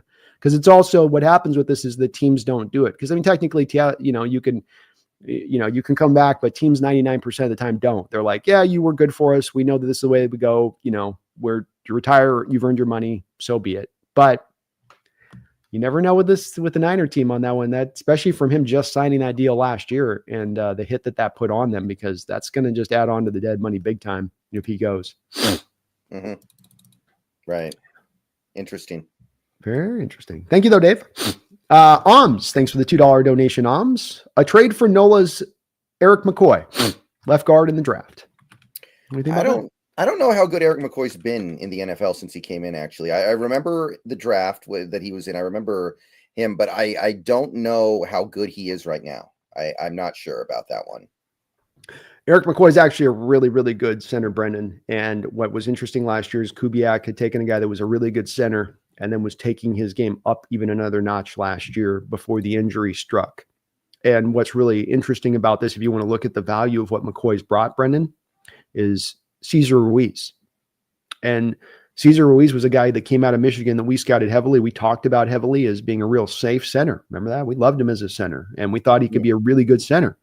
But this guy's presence in Eric McCoy has been so good and enough to prevent Ruiz from getting into that center spot. And now Ruiz is being signed to extensions as a guard there for the Saints. So I think those are two kind of indicators to how good a player he is. Obviously a fit to this offense.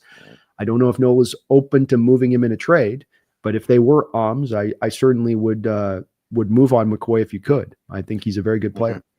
Can we do like a one big trade, get McCoy, Ruiz, and Olave for, just like, let's just import as many Saints as possible over here. Can we do it? What are you giving up? Let's make this realistic. Okay. No, let's roll through this. So you go McCoy, you go, I don't know if they're going to give up Olave, man. They got to give away Olave, and they just don't want to give him up, especially as their best receiving option. If you want, it's got to be McCoy, Taysom Hill. Yeah, McCoy, Taysom Hill. Mm-hmm. You're probably looking at, Sorry, I said that. Yeah, McCoy, Taysom Hill. I mean, you're probably looking at, Taysom Hill's whatever, right? Taysom Hill's coming off a big injury. He's 35. That's a throw in. Yeah. How old is McCoy? He's not that old, is he? 27. Man, that's at least a second round pick, isn't it? Or am I off base here? So we've had Max Unger go for technically what would have been equivalent of a second round pick back in the day. What other centers have we gone that have been moved for? Well, yeah, it just doesn't happen very often. Doesn't happen, no. He's 6 years into the season. So he's 27 maybe. Where's that, I guess? About that. That's got to be at least a second round pick, yeah. Probably you might be able to get away with a third round pick depending on where they're at cap wise. He is I'm looking at his contract right now, and I don't think that they can move his deal, to be honest with you. I think they just got him on an extension. So yeah, probably dead. Yeah. This is the circumstance you need to pursue. The team that has in such a bad cap situation, they might have to give up a really good player. Like it's opposed to Bradbury, who I don't know if you've seen, but in the last 15 minutes, there have been reports that the Vikings are about to release him if they can't find a trade partner. It's like, well, why do you think they're releasing him? Why do you think they're making him available? He's not very good. But in the case of McCoy, if he became available, it wouldn't be because he's not very good. It's because the Saints are in a terrible, terrible spot. Yeah, I could definitely see that. I think you're probably right about the second round pick, especially if they're going to have to take the dead money hit to make that happen. But they've got themselves back over the right spot where they want to be from a cap standpoint. I think that they just hold on to him when it's all said and done. But you're right about that's the type of player you do want to try to target if you can find out they're a team that's in a bit of that place of things. And so we'll see if a team like that does come up, but not on this one, probably, unfortunately. Mm-hmm. It's a great suggestion, though, Ums. Wouldn't mind seeing it. God's Gang, thank you for the $2 donation. If Shedeur Sanders drops to 18, do you take a shot? I can't do it. Too many red flags. I like his talent, but I don't love it enough to offset the red flags. And I don't really want to draft a quarterback at this exact moment anyway, after the moves that have already been made.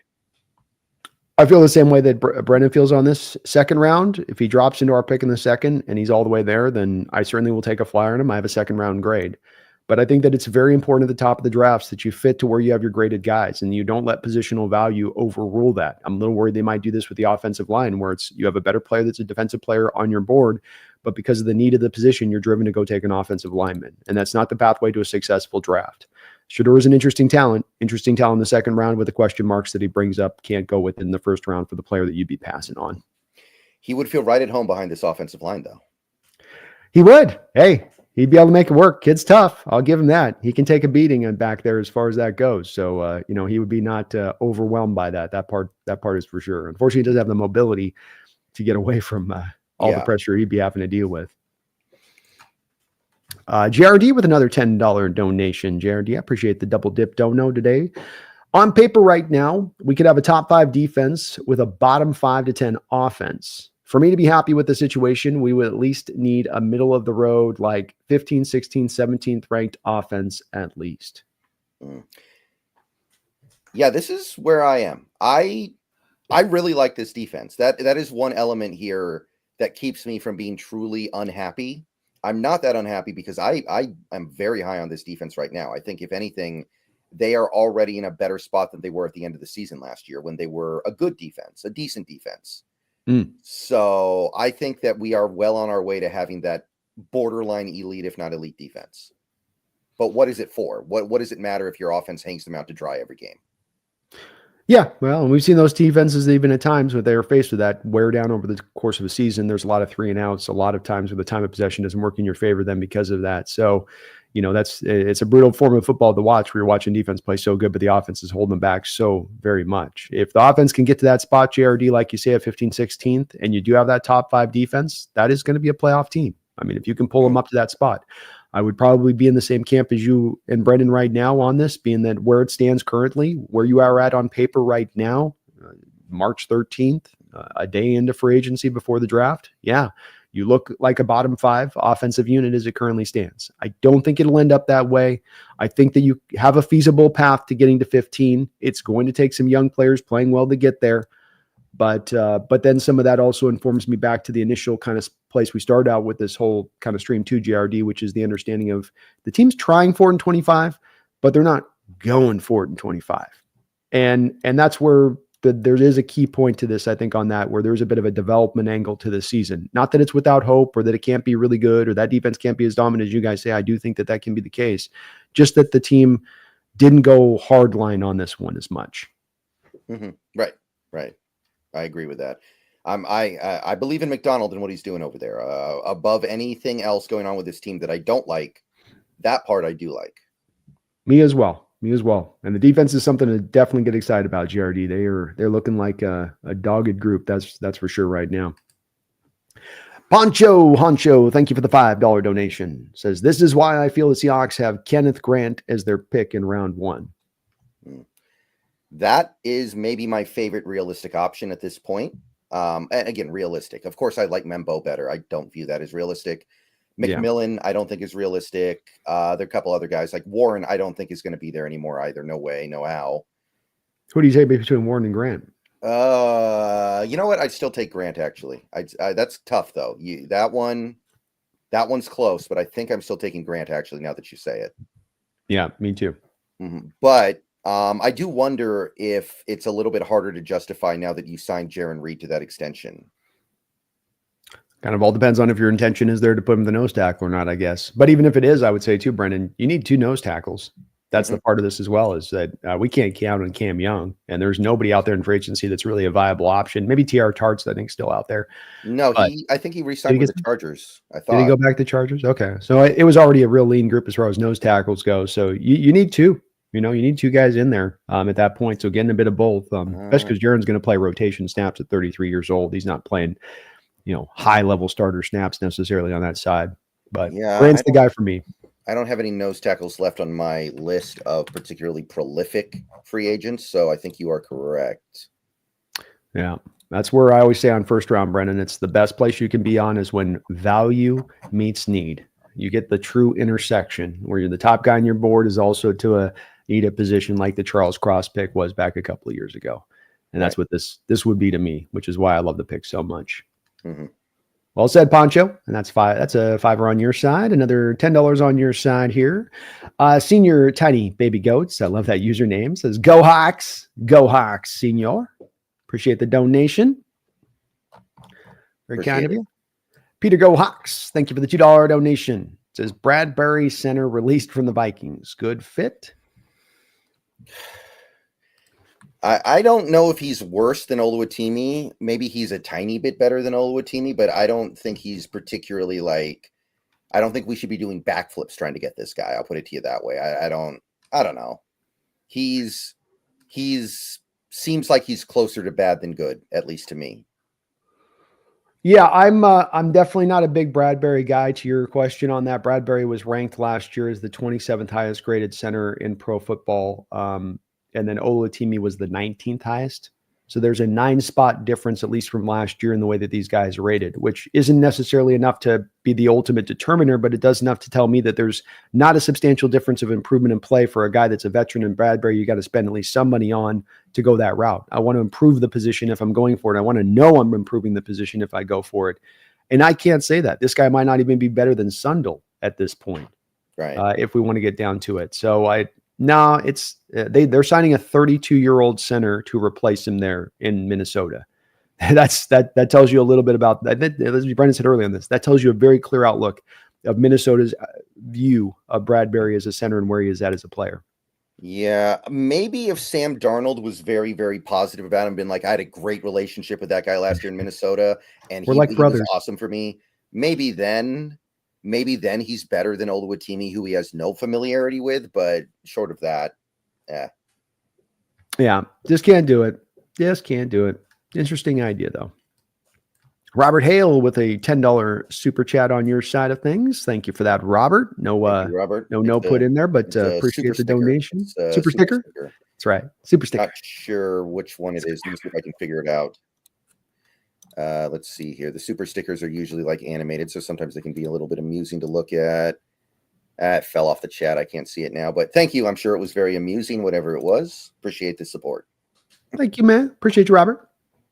Pancho Honcho with a $5 on your side of things says the font on number 14 should be changed on our jerseys. The one we have on our jersey looks odd, and especially on a quarterback. Ha ha ha. So you I'm thinking about those Tampa Bay Buccaneers jerseys that have the digital clock style font. Yeah. I always thought that was kind of interesting, but I don't know. I never thought our jerseys looked odd with the font of the numbers. I never really thought that. No, they don't. They look okay to me too. I think it's, to me, Poncho, the 14 number. I think that just looks like I always thought it's one of those odd numbers on a jersey that DK pulled it off, but maybe he's the only guy because he's literally looks like he's wearing a Batman suit that can make it look cool. I think anybody else in 14, even going back to the 80s and seeing quarterbacks that would wear that at that time, it's just, I don't know if it's a swaggy number. It's kind of like wearing 16 as a quarterback. It's got, you said aura last. It's a number with no aura. Mm-hmm. What numbers have aura? One has 7, aura. 7. 1. I feel like 10's kind of got an aura to it. I think 10's good. Yeah. 10's got an aura. Maybe 12. 12's got a little bit to it, I think. How do you feel about the 0? Is the 0 good? No, not in a quarterback. What about 00? Nope, not in a quarterback. Yeah. I don't like 8 on a quarterback either. I didn't like Hasselbeck's 8. I've not been a lot of good 8 quarter guys with number 8s on them. Yeah. 7 has the most aura though. 7. Seems kind of hard too. Mm. Low key. That's old school Dave Craig style. That's got a little bit of, that's kind of hard as well. Nobody goes 17 quarterback wise, but it's actually kind of underrated. You know? I like 18 too. I think 18's good. 19's no good though. 19 is no good.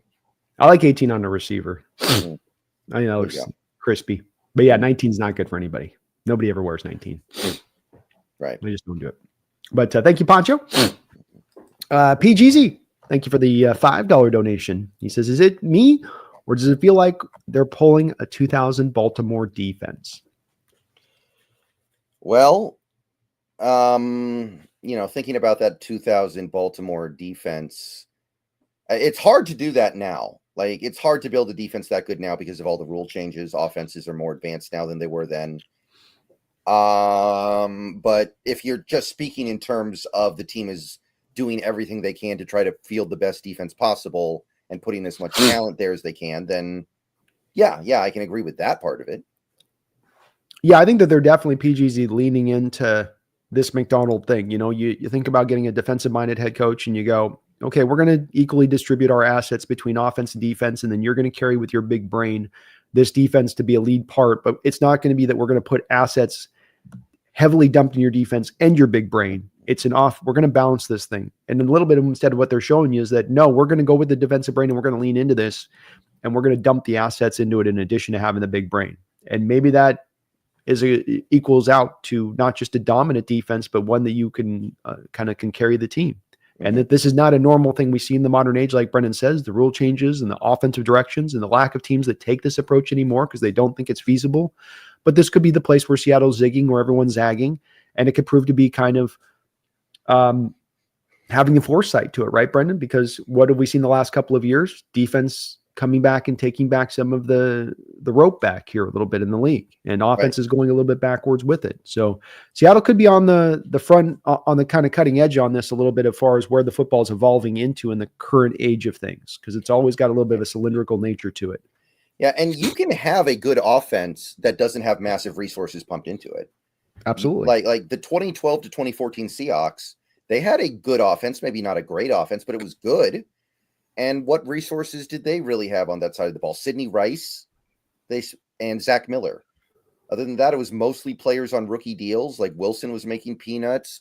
Doug Baldwin was making not even peanuts. He was less than peanuts at that point. Percy Harvin was out for the whole season. That was the guy you're spending, but he was out for most of the whole year. Yeah, Jermaine Kearse was on the peanuts of peanuts. Like, not peanuts doesn't even do it justice. The offensive line there were draft picks there. There were high draft picks, but they were mostly on rookie deals at that point, like James Carpenter. I think Okung was still on his rookie deal as well, right? Yeah, he was getting somewhat close into there where you're doing the extension on him, I think, or about there. But yeah, I think he was still on the rookie deal in 12 at the very least. Yeah, Sweezy was making nothing. So you can still have a good offense without putting big investments into it. Like that team, you look back at that team mostly had their big investments on the defense. At that point, they had extended Earl, I think. They had Chris Clemens, Averill, Bennett. Those guys were making significant money. I think KJ Wright got his extension around that time. So just because you don't spend a bunch of money on it doesn't mean you can't find a way to make it work. Amen. Yeah, I think so. And then if you're going to build this kind of style of team that's going to lean to the defense, the things you need to do on the other side of it, there's a couple things. Number one, you got to run the football. That's that Baltimore defense. That defense had on the other side of it with Jamal Lewis is they could run the ball. You need to have an offense that doesn't turn the ball over very often and that's very careful with the ball. And that's something that's going to be a requirement on Sam Darnold to that side. You need to have a good special teams unit. So if you can put those three factors together, you can put a team together that can make some noise. I'm not saying it's a contending team, but a team that even into this next year can be a team that can push the playoffs, potentially if things can go really right, especially get the offensive line right. I think it's possible. Mm-hmm. Stranger things have happened. Things have happened. The Browns 2 years ago made the playoffs with 5 different quarterbacks starting a game for them. And none of them were good. None of them were actually good. That's true. Yeah. So there's not just one way to get there on this PGZ. There's a variety of different directions to get this done, but they're definitely building up the quasi super defense here with the moves that they've made here. Right. Dogzilla Monster, thank you for the $2 donation. Clint Kubiak on Sam Darnold. His mobility really sticks out. Yeah, I was, I was thinking back to the draft that Darnold was in and the way people spoke about Darnold and the reasons why they liked him so much and why he was eventually a top 3 pick. I remember it was kind of like his combination of size and ability to run. It was almost like a linebacker size, and it was tough for guys to deal with. It was, it's not Cam Newton, but it's much more than most other quarterbacks out there. So I can kind of see where that's coming from. And I will say this, I maintain my belief that Geno Smith is a noticeably better quarterback than Sam Darnold, but Darnold should be more willing to run than Geno because he's younger. You would think, right? I think that's at the head of this as much as anything else. You bring up the toughness part of it. Technically speaking, Sam Darnold is not as fast as Geno in the open field, but the willingness to run tough, that's something Darnold will give you. He's not going to be ultimately just trying to protect himself at every turn. He's going to run, like you said, former linebacker mentality. He's a little more rough and tumble from the position than I think what we had with Geno Smith. But he was a 4.85 guy coming out, 1.66, 10-yard split. So he's neither like super quick out the gates, nor is he going to give you open field speed.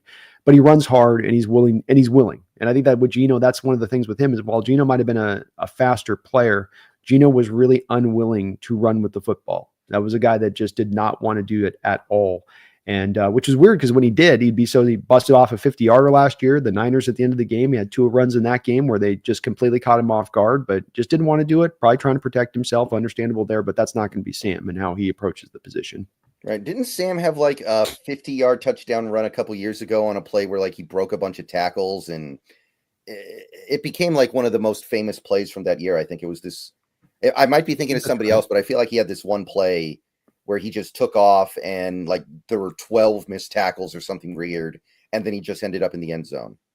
It sounds somewhat familiar. I can't place it exactly either, but that does sound, about right. So and it's a part you're going to need this offense on it as well of that. It's something that annoyed me with Geno last year at times where it's like, go take sometimes the easy 6-7 yards that are there when it presents itself. Don't make the game harder on you. Don't think you have to throw it just because you're a quarterback back there in the pocket. If it's presented that it's going to be a tough throw with a low completion percentage by the throw you're looking at, and you can go get the 7 yards instead, take the 7 yards and go back into 2nd and 3 and let's keep this rolling. Mark Sanchez, thank you for the $5 donation. Mark, if anyone is interested in watching a top 5 defense pair with a bottom 5 offense, watch the 92 Seattle Seahawks. If the holes aren't plugged, this could happen. One of the toughest years of football to watch, Brendan. I know it's probably a little bit before your time on that one. Yeah. That was not a bottom 5 offense, though. That was a bottom 1 offense. A little bit different. Yeah, it was tough. Tough to watch that team that year, especially with how good that defense was on the other side and so many fun players on the defense in 92 on the other side. But you're absolutely right. It's a brutal version of football to have to watch when you see this defense giving their blood and guts and heart to stopping and doing a job of stopping the opposition's offense. And then your offense goes out there and they just peter it away every single time. It's tough. It's a tough form of football to watch. Yeah. And hopefully we can at least avoid that. Hopefully we can at least maintain our willingness to live. Hopefully it's at least watchable, Yeah, I would say so. Man. Brandon Mike Hill, thank you for the $2 donation. Says, I'm doing research and I think Cooper Kupp goes to the Chargers. That would make sense, right? He wants to stay on the West Coast. I think there's a lot that he could teach McConkey. It kind of feels like McConkey might be this like the new wave era of Kupp in some ways. There's a little bit of Cooper Kupp in there. Yeah. So I could see that. I could definitely see that. Yeah, this makes probably the most sense, Brandon. I would agree with you on this. We know with Kupp, he probably wants to stay on the West Coast. And when you look at the Chargers, they have actually a lot of cap space right now. So Brandon was talking about $16 million per year being the asking price on Kupp. Well, then, we don't necessarily want to, I think, be as much in on that, especially if we're still trying to pull a Jenkins, if that is a possible viable move. And you're going to eat up a lot of your cap space by going to Kupp if you're going to sign him on that multi-year deal at $16 million, say nothing of just a 1-year deal. So they've got the money. They've also lost Palmer this offseason. They've not replaced him as of yet. I don't think that they're going to want to just go with a rookie receiver into this draft for a team that probably looks at themselves as being a team that can contend next year. So that all roads do kind of lean on this back into Kupp probably being the front runner to go to the Chargers, especially it's in LA. He doesn't even have to move. Well, he gets to keep his house and probably everything where he's living and all that. Yeah. I have some mixed thoughts about the idea of getting Kupp anyway. I will admit the last 3 years have been a little bit tough. The last 3 years have been like really hard for him to stay on the field. And honestly, somebody in my Discord server pointed this out earlier today. If you take out the Triple Crown year, there's really not much to speak of with his career in terms of anything over the top great. He was almost a one-hit wonder. Yeah, he's had some injury stuff too on certain years where he's been really good. The injuries come back up one way or the other. It's part of why I think he's slowed down. Is just it's the culmination of so many of these just adding up over time. But I'm not gonna cry any tears either if we lose out on him. It's not that this has to be the deal they roll into, especially if not if the cost is being driven up like we're hearing. It's potentially been driven up. There's a very good chance a guy like Elijah Moore could be better, who is much younger and probably going to be much cheaper as well. Much cheaper, especially at this point as we're just about to get into that wave 2. Wave 3 of free agency where prices do drop exponentially at that point. Right. Roy Froelich on your side has been celebrating 37 months as a Seahawks Brendan Nelson member. Thank you for that, Roy. Says it's a great tight end draft. Who do you want? We'll take your pick, right, Brendan? It's kind of like any flavor in the ice cream store that you like, you can have in this draft with tight ends. Yeah. I mean, obviously, Tyler Warren has just ascended to the point where I don't even feel like you need to be talking about him. He's going to be long gone. I feel like he's at the moment, a locked-in top 12 guy, pretty much. So I'm, the Jalen Conyers thing is very interesting to me because I think he would be great for Kubiak because he can kind of do the fullback stuff as well. The Texas Tech guy, you know who I'm talking about? I do, yeah. Yeah, he's very interesting to me. Yeah, he's fun. I think he's probably a guy that you get more 5th roundish range, so you don't have to as well take him early on, which is the good part there too. And I would like to double if there's a position in this draft, Roy, that I would like aside from interior offensive linemen that I would like to double dip. And this might sound crazy, but let's keep in mind we double dipped on the offensive line with Lucas and Cross. That same draft. You also double dipped with the cornerback position in Kobe Bryant and Reek Woolen, and both of those paid off for you. So I would advocate for a similar thing here, and it sets up to maybe double dip interior offensive line and double dip as far as the tight end. Conyers, you go early and you go a little bit late, and the guy you get late could be a Conyers, it could be a Jackson Hawes. Both could kind of serve into that fullbackish role. But then when it comes to the tight end of the top that you'd be taking, Roy, I could kind of go any which way but loose on this. It could be a Warren at 18. Come back in the second round and you want to instead do a Mason Taylor, if that's the guy that's caught the apple of the Hawk's eye because he's a very safe tight end in this draft, I think, and he provides a lot of good all-around skill. Go back and grab a Fannin in earlier. You want to grab your fullback tight end type a little bit earlier in this draft. You like his dynamic elements he brings. There's so many good ones in this draft. Like you said, it's a great tight end draft, Roy, that it's really not about having kind of favorites in this one for me. It's more of like I just would like to kind of in general come out with a 2-stack on this one. Go a little early, go a little late, and I think you've got 2 viable guys for the long term. I think their team's probably just likely to take just one, Brendan, because it seems like they're destined to hold on to Noah Fant come hell or high water on this one. But whatever, maybe the draft would enable them to move on from Noah Fant. Maybe they're like, there we go. Want to see. Don't give me hope, Brendan. Don't give me hope. Also, another guy, Dipre. CJ Dipre, the Alabama tight end. Are you familiar with him at all? Haven't had a chance to see his tape yet. No. He could be kind of like, there's a little Will Disley in there. I feel like I like it. Okay. I'm with it. I'm totally with it. And every tight end I've watched just about so far in this draft, I've kind of liked at least to some degree, even the guys that I'm kind of a little bit low on, Caden Prescorn of Ole Miss, like he's rugged. At least he brings some traditional tight end stuff to play on what he comes, or Rondé Gadsden's more of a receiver type, but hey, he's a real dynamic H-back type. That's 5th, 6th roundish too. Yeah. Gunnar Helm had the terrible combine, but apparently he was doing it injured. So we'll see what happens there. Look up his pictures of his ankle and you'll see why. He took a shot of it. He rolled it bad. It was nobody's testing good on that thing at that point. The tape is too good for him. He's going to be a 3rd round guy minimum. in my I opinion. am inclined to agree, but that was a interesting couple of hours when you saw him test and you're like, wait a minute. Oh yeah, I was like, holy Lord, what happened? I mean, but that's where there's something else at play with that because he's not that guy on tape. He's Right. not that slow, not that bad. Jamez84, thank you for the $5 donation. Lawrence can play 3 tech to 9 tech. I don't care what anyone says. If he can stay healthy, we are looking at the 4 horsemen up front. Trench solidified.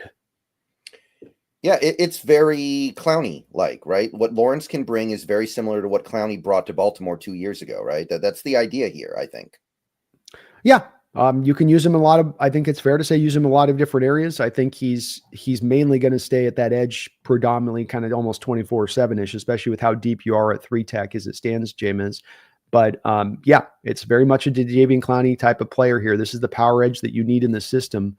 And if he is healthy, he's going to provide that really good run defense, which you'll give you a little bit of pass rush, but at the forefront of this, it's him giving you that upper level run defender in order so that you can really parse out your rotations and take guys like Derek Hall, who's probably not as good of a run defender, certainly is not a power edge in the same way that Lawrence is, and now move him to being more of a pass rush specialist type in how you set him up. Set these guys up for success.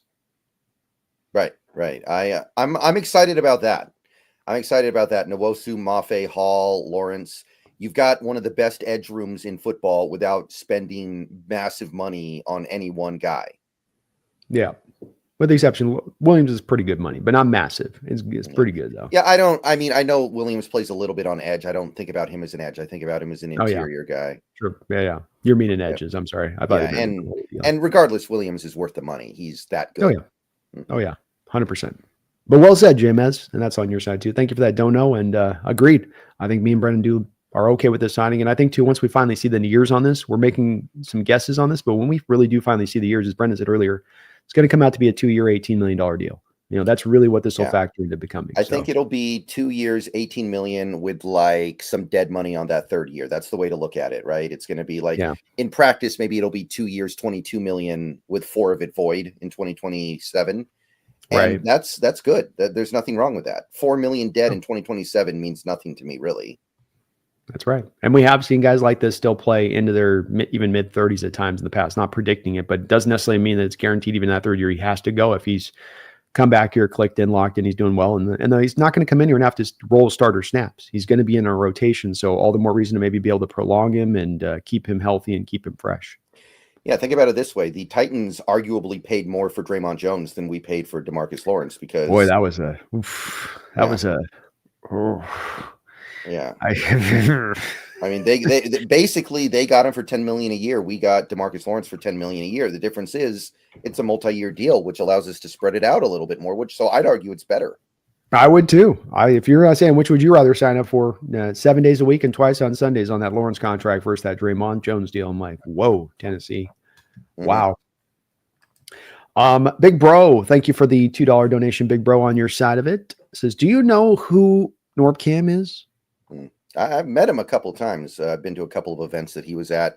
He hosts a watch along at a local, basically a restaurant, but it's really a bar. And I've been to that a couple times now. So yeah, definitely. Yeah, I definitely know of Norb Cam too. So he does great work out there. I think he's right now at the moment, as it still stands, the biggest Seahawks content creator we got out on the platform. So Norb Kippen, he's doing good. But Norb does good stuff. Oh yeah, definitely. Cody Funk, thank you for the $5 donation, Cody. Good to note D-Law was healthy at the end of the season, but decided to sit out because the season was a wash. Think he did what's best for his health, money-wise? Yeah, and I don't know if the Cowboys would even have wanted to play him because the season was a wash. It's like that year Dak Prescott broke his leg. They were saying maybe he could come back at the very end of the year, but why? Like, why would you even mess around with that? So, yeah, we didn't play Abe Lucas in the last game of the year. I'm sure he could have played if he had to, but he didn't have to. Yeah, I think you're smart to take this approach from a football standpoint. Both player and teams are at this point. because you've got to build into account the fact that we're at the 17th game season. We've got the 2 Thursday night games. We've essentially pushed these bodies as far as they can kind of go and sustain themselves, especially not expanding the rosters out to really accommodate in the way you need to.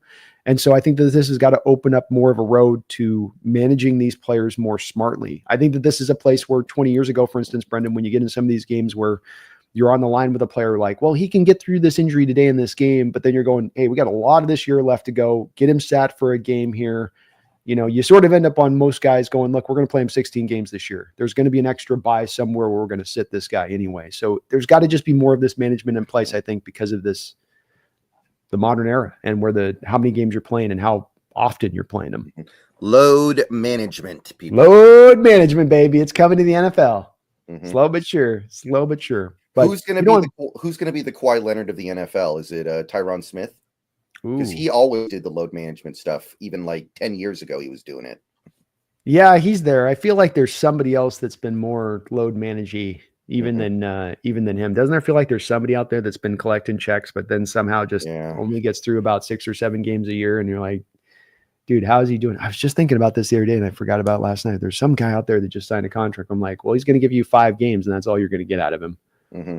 Holy hell, who am I thinking of? I guess Watson doesn't count because he actually gets hurt. No, I'm going to space on it, but it's going to come back to me, Brendan. There was a guy I was thinking last night that you'd be like, yeah, that's the perfect guy. Who's like, all you're getting is 5 games from that guy. That's what you're paying for. Someone in the chat just said Terrence Armstead. That's a good one. Yeah. Terrence is in that load. Yeah, he's kind of in that lane of things. Always getting paid, yet always basically missing at least 4 or 5 games. It feels like a year minimum, if not more. Yeah. So that's good. I like that one. Yeah, that one fits. I had one that I can't believe I'm spacing on it, but there was one guy I was thinking of. It was like, he got a contract this offseason too, Brendan. He just got signed on a deal, and I was like, what are we doing here? Was it Bosa? Bosa, Joey Bosa. Mm-hmm. Joey Bosa. That's the one. That works. He did get a 1-year deal, though. I want to be fair. It's not like Buffalo gave him a ton of money. That's true. But it was fair, $12 million. It wasn't cheap what they gave him and on that. And that guy just never stays healthy, it seems like. But I think it was best for him. And he had the Liz Frank injury too, which is one that they've now seemingly been able to treat and fix. But 10 years ago, Cody, that thing could be a career killer. So protecting that and probably being careful with that would probably be pretty smart in addition to that, even if there's a small chance of re-injury or problem with it. Yeah. Sorry, go ahead. No, nothing. I just said, yeah, I agree. Quinn, thank you for the $5 donation, Quinn. If the line improves even moderately, K9 might be able to carry our offense if Darnold can't. It feels like he's close to being dominant. Reasonable, especially because K9's not going to have to literally carry. We've got other running backs that we clearly like enough to play. Charbonnet's still here, and I think we're going to use him some. I think K9's a great fit with this outside zone scheme. I'll certainly give a lot of credit there. I can see that, but I think that in the NFL, especially right now, a lot of games still come down to it's 3 minutes left, you're down by 3, the quarterback needs to go make plays.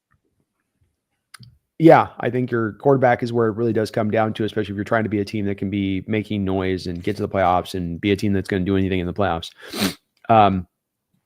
I do think that K9 is on pace to have the best year of his career for a couple of reasons. You're going into a contract year. It's an offense that suits him probably as well as any offense he's had here. But as we've seen with these running backs that we've drafted so high that have not been able to tap into what we thought would be high productivity for them as players, you got to get the offensive line in place, Quinn. It's not a thing where running backs are driven by a great scheme. Running backs are driven by a quarterback. Running backs are driven by a great offensive line. What analytics told us and what has proven to be true, and we have been a case study in this with Charbonnet and Walker being here, is that you get the line in place and you will get the productivity from your running backs. And if you have a really talented running back, you'll get ultra productivity from that back. And if you have an average back, he'll give you really good productivity. But it does come down to an offensive line that can create holes more than it is an offensive genius scheming things up, or it's a running back that can just make everybody miss in the open field. You got to have the guys that can get those guys moved off the line of scrimmage, and that's really going to be the key part for Walker, in my opinion, Quinn. Right. I could see this working out. I think there is something to be said for ball control offense, but again, my thing is that in the modern NFL, there are a lot of games that come down to your quarterback needs to go do something special in order to either get you back in the game or win the game. True. Yeah, very true. A quarterback is the guy that's ultimately going to be the driver of it. You can only lean in. We saw this with Hurts, even having Hurts with Barkley there, who won the MVP with the Super Bowl. It's Hurts. I think it should have gone to Sweat, but I think that Hurts had a good argument to be made with it because of the decision making in the times where it came down to, I got to make a couple 9-route throws in this game. I've got to use my legs a few times in this game to go steal some first downs.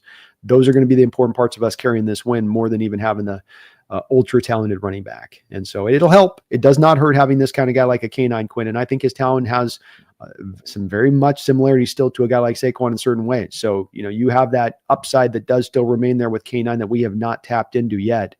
But I think it is going to be a collection of these guys rolling through a little bit. You're going to lean on the running game. I think he has the best year of his career here in Seattle. Just to really, the big key for me, Quinn, is coming down to, can you get that line in place to really open those holes up, to bring it all together? Because now you have the talent of the back. Now you have the offensive play calling, which has maybe been missing the past couple of years. And now you're locking in those other things, and then to lock in this last aspect, and then you can really get the most out of him in his final season here, potentially. Yeah. One thing real quick I want to talk about. A few people have suggested that we got to trade Charbonnet because he's a terrible fit for the outside zone. And my thing is that we're not going to run outside zone on literally every single play, right? There's going to be a mix of both. And that includes when K9 is on the field, by the way. I don't think every time K9 gets the ball, he's going to be running to the sideline. So I don't think you need to trade Charbonnet just because he doesn't fit the outside zone that well. Yeah, I would agree with you. I don't think there's a reason to just offload for the sake of offloading. And also the factor that comes into play on this a bit is the fact that Walker is going in the final year of his contract. And if he leaves and having a Charbonnet there is maybe a little bit helpful, having that in kind of reserve after the season moves on if you don't want to re-sign Walker.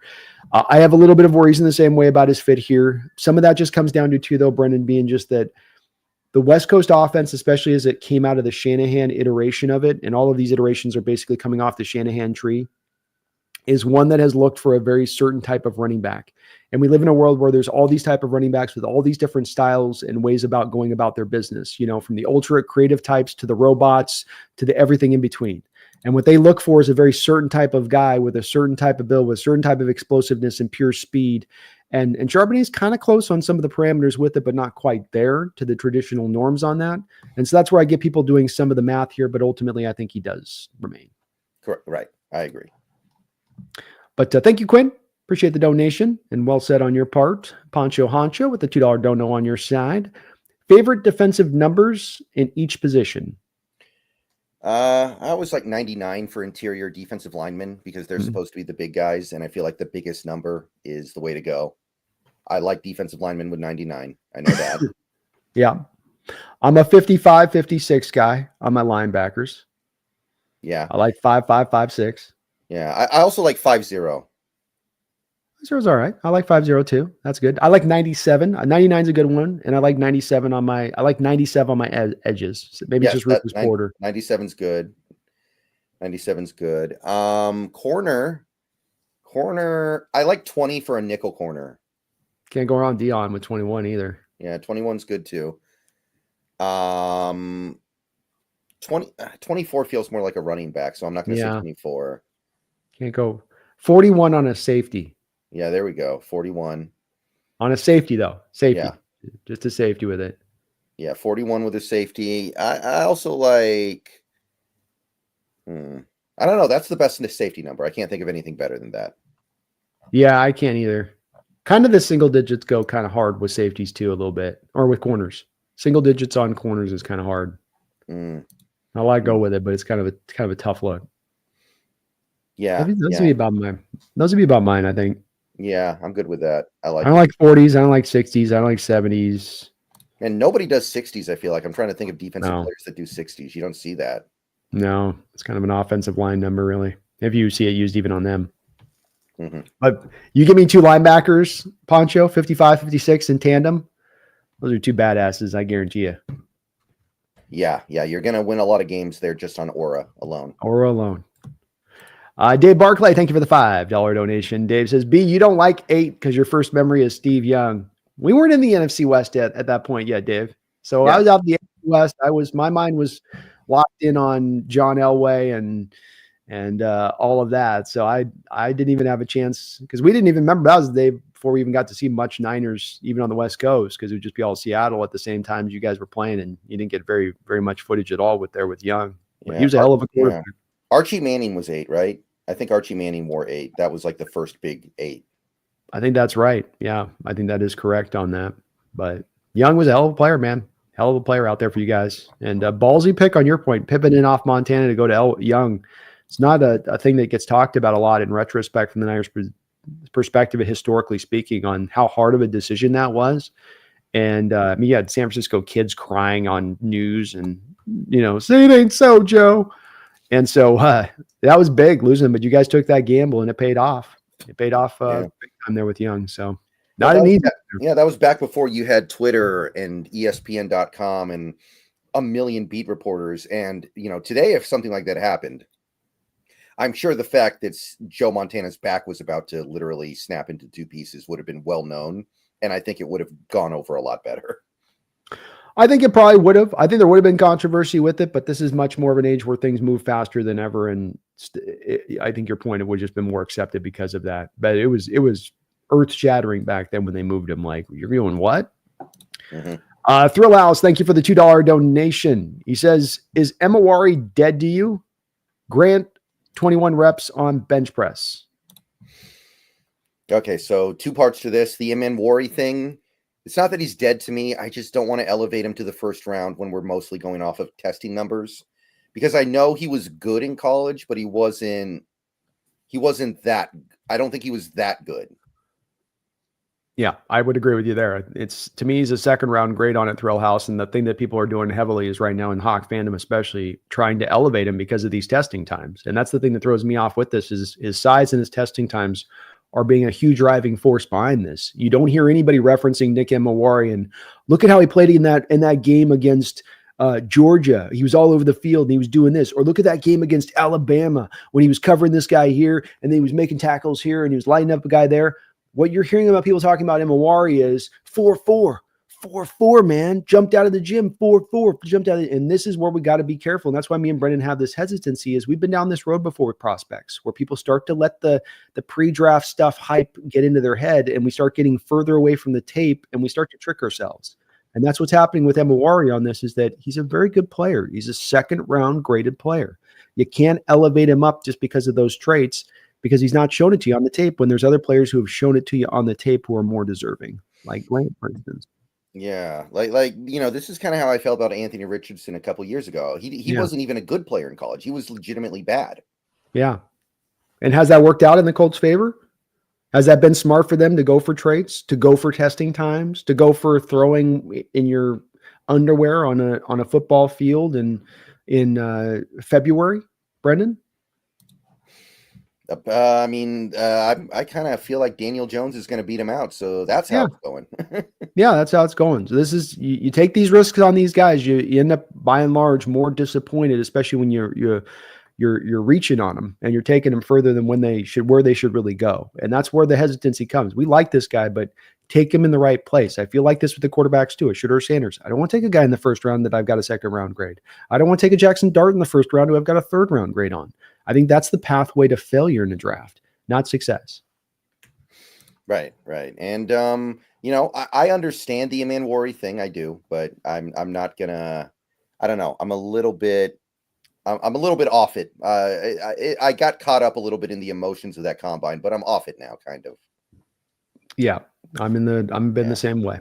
Yeah. And as for Grant, real quick, because the other part of this super chat was Kenneth Grant. The BP wasn't great, but that was the only thing he did at the combine. I'm just not going to move my evaluation based off one testing numbers. To quote Matthew McConaughey in Interstellar, how does it take 2 numbers to measure the size of your butt, but you only need 1 number to judge somebody's future? Yeah, no, I would agree with that. And the one thing that's the difference, because I think when comparing it up with Emawari did 20 reps. So it's like, well, Grant only did 1 more rep and he outweighs the guy by 120 pounds. How does that make sense? The thing to factor into this is there's about a good inch long difference in arm length between those guys. So when you get to 34-inch long arms and you're trying to do those bench press reps, it's a lot harder versus the guy that's got like 32-inch arms. It just is. So anybody that's lifted a bench next to a guy, I had a buddy back in high school that set our bench press record at our high school. Guy had little tiny arms. So he's just tink, tink, tink, tink. It's literally like this when he's doing the bench press. First, when you have the long arm guy that's got to go all the way out and down, they're having to clear much more space with that weight. It's harder to do. I wouldn't take that much away with Grant on the reps because the power shows up on the field. You see him snap in and snap out, throwing guys around. So it's just not a concern. And he's not playing for Tennessee Chattanooga. He's playing for Michigan. Right. Big program, playing against tough opponents, legit competition, and handling that competition. Mm-hmm. Corsos Steve Gutierrez, thank you for the $2 donation on your side of it. Says, how do we feel about the offseason overall so far? I'm not a big fan of it so far. There's still plenty of offseason left where I can change my stance. Right now, I'm not very happy with where we sit overall, personally. And I'm a little bit in a bit of the other side of this, Corso, where I'm more tacitly in the feeling pretty good about the direction of where things are. I don't think either of us on this side of this Corso are hard and fast one way or the other. It's general feelings on this one. Still keeping in mind too that I think to speak for Brendan on this one, we are still kind of giving this the full amount of time to see where this fully plays out too, and that this is a little early to be kind of getting to any kind of conclusions on this of where everything's at in the overall thing, because we just got into free agency officially starting yesterday. But I'm feeling a little more encouraged, I think, than where Brendan is on this. I'm not saying I'm over the moon on it, but I do like in general terms of what I've seen so far. Right. I think that's probably an accurate assessment. I'm not, if the big picture wise, I'm not like really, really emotional about this. I just think you could have done other things that would have been better. I think it's fair. I think it's completely fair.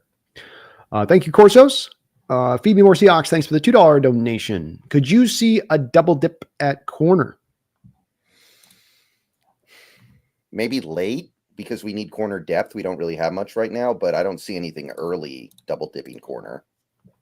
I would agree with that. I don't think that there's the depth of this corner class for me is more into the 4th round, where I've just have a huge stack of guys into that range of things. And so we've gone this way in the past in recent history where Kobe Bryant, Reek, 4th, 5th round picks. Last year, you had the, 2 6th round picks and or a 5th and a 6th, and Nehemiah Pritchett and DJ James.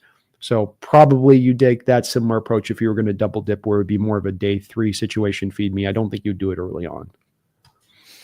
Yeah, it doesn't make a lot of sense. I mean, maybe some people are talking like there's a pipe dream where Will Johnson is there at 18.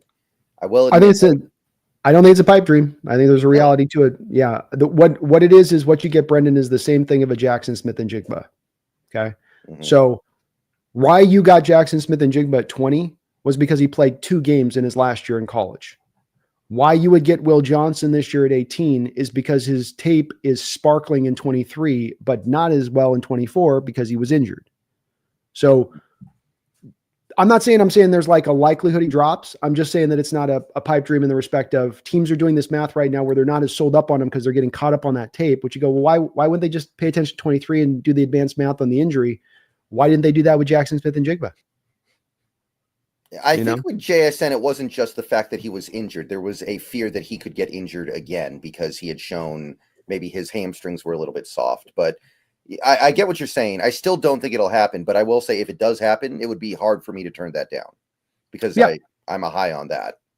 Yeah, that'd be good value in there. He's a guy that I have a blue chip grade because I'm going off of his 23 tape more than 24. If you're injured on that, I'm not going to hold you account on that, especially if it's an injury that you're potentially going to get over with it. So maybe something that we can take advantage of there, but probably later, feed me, probably later on that side. Parcel of Rogues. I love the name there. What a great name. Thank you for the $10 donation. Parcel. Nothing in their donation as far as a note goes, just the dono. But thank you for that. Euro, or is that euro or pound? I think that's pound. Yeah. I learn about these currencies from some of these super chats that I get. I'm still coming along with it myself. They all look the same, man. They all have like a little, like one extra little loop or one extra little turn. Yeah, have you ever gotten the Argentinian dollar glitch on YouTube? No. Yeah, so YouTube understands currency conversion very well, but there's one blind spot they have that they haven't fixed yet, where they don't understand how much Argentinian dollars are worth. Like yesterday, I got $100 Argentinian dollars donation. and YouTube thinks that's like a decent sized donation. They think it's like a $10 donation. I think approximately. It's actually 9 cents. Boy, they inflated the hell out of their money out there in Argentina, didn't they? I remember hearing a story about that being like post-war Germany. It's they hit the printing press, man. Keep it rolling. Yep, it's I mean, like even a yen is worth 1 penny. The Argentinian dollars are worth 1/10 of 1 penny, not even. Well, our dollar may be heading there yet in the direction we're heading with this. Yep. Jeffrey Ball, thank you for the 10 months as a Hawks Nest member. I appreciate you that for the long time support. What do we still need to address in the draft? Well, interior offensive line. I still want a nose tackle. I could use a little bit of inside linebacker depth. I know we signed Josh. No, the other Josh, the linebacker we signed today. Oh yeah, it's not Jones. It's something like Jones, isn't it? They both got the same name, man. They have the same I wrote this down. Yeah, Josh Ross, Josh Jones. It's like almost the same. Just right. The same. Yeah, but I'd like a little depth there. Depth at corner. We need a backup safety. We don't have any backup safeties right now. But in terms of things that actually need to play significant snaps in 2025, interior offensive line, wide receiver, and nose tackle. Yeah, and I would add on those guys are where pretty much everything that Brendan just said there, Jeffrey. The one other thing is probably an extra tight end too. So you need another tight end needs to be added onto the roster as well. But priority wise, interior offensive line, nose tackle, receiver, third tight end, corners and safeties, and inside linebackers as far as depth is probably no belief in Brady Russell. No belief in Brady Russell. No. Yeah, I don't blame you. Yeah, it's not happening with him. But I get why they're holding on now, just to have at least on the roster. You're going to want the extra tight end through training camp and all that. But he's probably a practice squad guy when it's all said and done. And he can do a little fullback stuff too, which might be valuable. Yep, exactly. Parcell of Rogues with another $5. Thank you for the double dip there, Parcell. Really appreciate that. It says, Go Hawks from Dundee, Scotland. Well, hell yeah. I always love it when we got a worldwide audience and play on this, Brendan. It just shows you the impact of football and how much it's really taken hold across the world in that way. And that, these fans not only become a fan of the sport, Brendan, but they become a fan of the individual teams of the sport out there, which I really do dig, that you sort of pick your team with it. You're not just, I like the sport and watch in general, but you actually have the team then that you root for and get along board with it.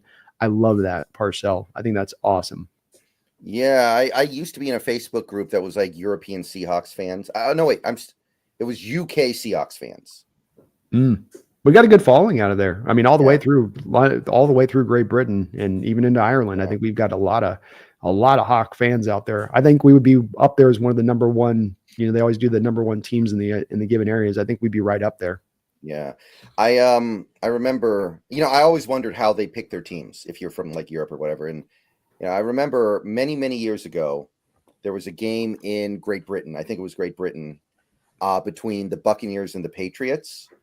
I always wondered if the crowd there would root for the Buccaneers because they'd associate the Patriots with like the colonies that rebelled from them and broke away from them. I wondered if there was something like that going on there. I wonder if they were like, we hate the Patriots because it makes us think of those colonist guys that broke away from us. It's possible. I've always got the impression from them that they've always been like the general populace is like, no, we get it. We'd prefer not to have a king and queen too still. It's just kind of stupid. True. Just the general impression you get from them. But you never know. A lot of people died, though. A lot of people died, that's for sure. Gavin on your side with the $2 donation says Shanahan called Sam Darnold the next Steve Young. So they had coming out. It was a story was coming out a year ago when they had Darnold there and they're using training camp practices, throwing the ball over the place. As most talented quarterback that we've had here since Steve Young was what they were saying at the time. And there was an interview with Bill Belichick last season. I remember hearing about it and I remember listening to it. What he said was basically that a pretty large percentage of NFL decision makers, coaches, and front office guys Sam Darnold was the guy they just couldn't quit. They loved him. They thought he was great. And they tended to ignore anything negative about him. They assumed it was all a fluke or not his fault. And last year, when he started playing good for the Vikings, it was not their thought process was, okay, see, we were right. We were right all along. This guy's great. This guy's awesome. It just, because of things that were not his fault, he didn't look that good in previous teams, which I don't know. I'm not quite there with them on that, but I do know that a lot of NFL people, they did not know how to quit Sam Darnold. They just thought he was good, and they ignored all evidence to the contrary.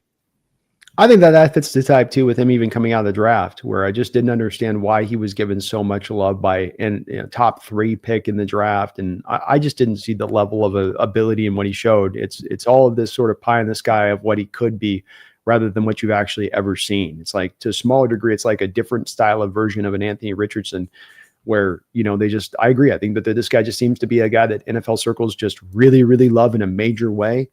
And the Steve Young quote that Gavin's referencing is kind of an example of it being overstated, because Steve Young was a guy that, that's a 4.5 guy back in the day. I just tell you, 4.8, 1.66, he's not the big part of Steve Young's game was the scrambling and the mobility. And that is a part of Darnold's game. I don't know if I say that's the forefront of his game somehow, that's what he does back there. So, it was an overstatement at the time with him in this, but this is just what this has been with this particular player and how he's viewed in league circles. And I think you're right. It's not just a team or two. There's a lot of teams that for some reason have this kind of outlook of him, which I don't particularly get. And I don't hate the guy, but I just don't think that there's been enough there to earn that. Yeah, and when Belichick says something like that, he's got no reason to lie. So I was like, oh, that's interesting. Yeah, no, he's going to tell the truth. He's got, like I said, no reason to blow smoke on that. And I think it tracks, Brendan, to what we've seen from what we hear about him, where he was drafted, and the way that we've heard teams talk about him. So it does fit to also what we're seeing in actuality play out. Yeah, the thing that doesn't square with me, and I've gotten a lot of blowback for this, he couldn't beat Brock Purdy out in 2023. And I think he had every opportunity to do so, and he didn't. A lot of people said, no, Brock Purdy was so good, there was no way Darnold would ever beat him out. I don't see it that way. I don't see it that way either. I think that they would have been perfectly willing. He was not embedded as a starter, was Brock Purdy. And if Darnold went out there and outperformed him, he would have gotten the job, and that he didn't do that. And that's, I would see it the same exact way. I absolutely see it the same way. Mm-hmm. Thank you, Gavin. Female Seahawks, thanks for the $2 donation. Says DK will wear number 4 now that Pickens said no. I saw the picture over on my Discord server. I wanted to vomit. You guys are lucky I didn't vomit all over my webcam in the middle of this stream, because I had to see DK Metcalf wearing number 4. Yeah, it will not look right with him wearing number 4. He's not a single digit guy at that size of a body. He needs a couple numbers on that big body to make it look all right. I saw a funny meme yesterday where they said, George Pickens was saying to DK, I wear number 14. Then DK says, I wear number 14. And then George Pickens says, you wear number 14. I saw that. Yeah, that one made me laugh. Because you can see DK do that on the phone too. You just with him, a very few words said, just a lot said without saying much. Yeah, they're not keeping Pickens, so he can get 14 back in a year. Don't worry about it. It's a 1-year deal there with Pickens for sure. He is not going to be their long-term guy. They would be very stupid to extend him with the way he behaves, especially after they gave DK all that money. They want to run the ball and play defense too much. Same pickle that we found ourselves in with the type of team we're trying to build here. If you're going to be a team that wants to run the ball and play defense, you're not spending $30 million a year on 2 receivers, or $25 million a year on Pickens and $30 million a year on DK. You're not going to do that. And I would see it the same exact way. Yeah. If Pickens has a good year this year, he's not taking 25, I don't think. No. Yeah. I would, he's much more likely to take 30, but I was trying to even take the low end of it if it worked. Right. I still don't think they would do that, because they've got that organization is aligned to an exact way of how they want to go win football games. And I don't think that they deviate from that. Mm-hmm. Absolutely. I'm going to let you answer this one initially here. I got to go and use the bathroom real quick. So I'll be right back here. Thank you, Seth, though. Be right back. Thank you.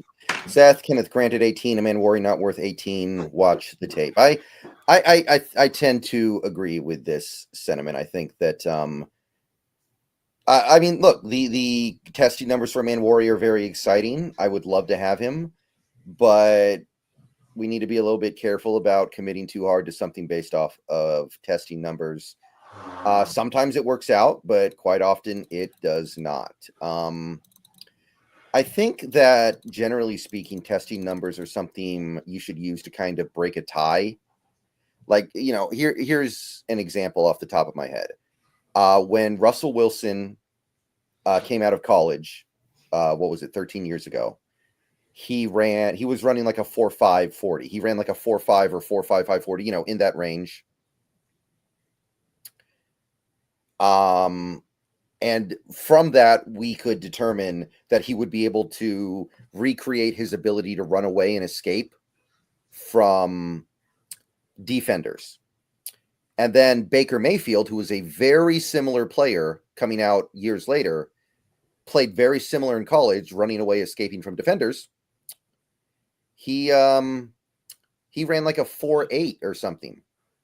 So from that, you determined that he was not nearly going to have that much success, and the success that he had doing that stuff in college was not going to be as good in the NFL. All right. Thank you for bearing with me there, Brendan. Not a problem.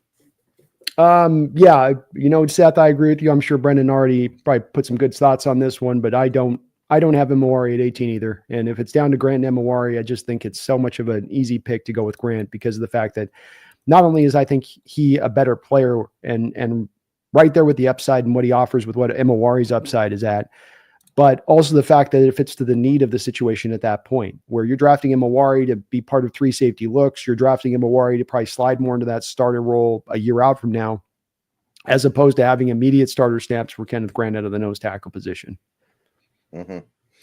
Yeah, I like that route a little bit better. I just hope Jaron Reed didn't crowd him out as that an option. True. Very true. Could be a possibility there. Never know. Cody Funk. And thank you again, Seth, for the dono. Cody, thanks for another dono as well. The $2 drop. It says, what about Malachi Starks if coach wants him at 18? I did a mock draft with Malachi Starks a few weeks ago, so I'm open to it. I'm not closed off to that. There are things I'd rather do, but I do like Starks a lot. And if coach wants it, I'm down. Like Brendan on this, Cody, I have Malachi Starks as a first-round graded player. I have a second-round grade on Imawari. So if Starks is a guy that you take at 18 and driven hugely by the fact that coach is really advocating for him and loves him, and I can understand why in this case because the tape does match up. With Imawari, I've got to do more imagination. And, well, if this goes this way, if this develops there, Malachi Starks is ready to go. He's going to be a good player and a good player right from the jump. You're going to find a role for him in this defense somewhere, even maybe more so than Nick in that first year if you were to draft him at 18. So I think he's more of a finished product, quite frankly, Brendan. I feel like Starks is kind of the player that everybody talks about Imawari being a bit. It's like, I know he doesn't have the size. I know he's not going to test as well as Imawari. I know all that's at play, but if you just turn on the tape between the two of them, Starks has got the better tape. I've said too, I think even Andrew Makuba has got better tape than Imawari. I have a second-round grade on Makuba because he doesn't have the size, but the tape's better with Makuba than it is even with Imawari. Yeah, Makuba is somebody that I've had my eye on for a couple of years now. He was at Clemson 2 years ago, and even back then I was like, this guy is at that point he wasn't producing that much, but he was a very interesting talent. Yeah, a lot of ability, and the production's now finally coming forward there as he has developed, which it's kind of how that works with these guys getting older in college and coming along, or at least you'd hope it'd be. Mm-hmm. Power hitter on your side with the $5 donation. Thank you for that, power hitter. Would it make sense to grab a guy like Bradbury, who has a history with Sam, to hopefully maximize his success? Yeah, that's been floating around for sure. If Sam really, really likes him and is like pounding the table, get this guy here. I loved working with him. He's going to help me get better. Then I'm open to it. I just don't think he's very good. Yeah, I'd be at the same place, power hitter, in that I just don't. I think that there's a chance Sam could push in the background. I don't think Sam would try to do much of that, as I'm sure he's just trying to get in the door and roll. But as far as recent history goes with Bradbury, the performance level hasn't been there. The familiarity might be there, but the performance has not been there. And even Oluwatimi played fairly significantly better. Connor Williams played significantly better than what he gave you last year from the position. So you're really going lateral almost at best by moving to him for the familiarity factor. I think I would look to get a better upgrade at the center position. than just going there with that on that side of it. Right. Yeah, I don't know if there's a big difference between Oluwatimi and Bradford. Olu might be better. Like he should be ascending at least a little bit. Yeah, younger player and better. Both those things are the truth, and cheaper. You're gonna have to spend some money to get Brad. Not gonna cost a lot, but it's gonna be probably $4 million on a 1-year type deal if you brought him in, and that's not expensive. But if I got the cheaper option, Sundale, if I think Sundale's better at the backup, I'd go that route. I mean, even if going in this draft, I don't think you have to take a center high. You can go get a Majors or a McLaughlin in the 4th, 5th round, and those guys are probably better in the grand scheme of things than where Brad Ferry's at. And so I just think there's other pathways here that are better pathways on that. Mm-hmm. Thank you, though, Power Hitter. Sam Bam with a 5 on your side. Thank you for that, Sam Bam. Says, breaking news. Barnum Bailey exposed as B&B becomes the greatest show on earth. Are there any more Sams we could pick up in free agency? I like that, Sam. Let's go. Sam Mustapher. He's a backup center. We got this. So there we go. Get our center. We get another Sam in the house. Sam Bam. Does a Sante Samuel Jr. count? He's got Sam in his name. That counts, especially because he's a good player, and I wouldn't mind bringing him in. He's a lot of fun. Let's see. Sam Franklin Jr., backup safety. And Sam Maji P. Ryan, I think, got signed, so not him, but I think that's about it. Sam G got signed. Mm-hmm. But I'll take that other one that you put in there. We got one in there. I'll take the Sante Samuel Jr. on that. But thank you, Sam Bam. That's really kind of you for the dono and to say as well. Right. You could probably get Sante at a discount because he got hurt last year too. That's what I was thinking with it, is that you get him on that sort of prove it deal 1-year flyer, but then you get a little bit of insurance for Joe. And then it doesn't have to draw you as heavily to going and getting a corner or two in this draft if there's not a guy that necessarily fits to what you like. / you've got other player positions you want to kind of address and attack at that point. Mm-hmm. So I wouldn't mind doing it if they could. The 49ers look like they're on the verge of making a very, very big signing here. They're getting the Texans long snapper, John Weeks.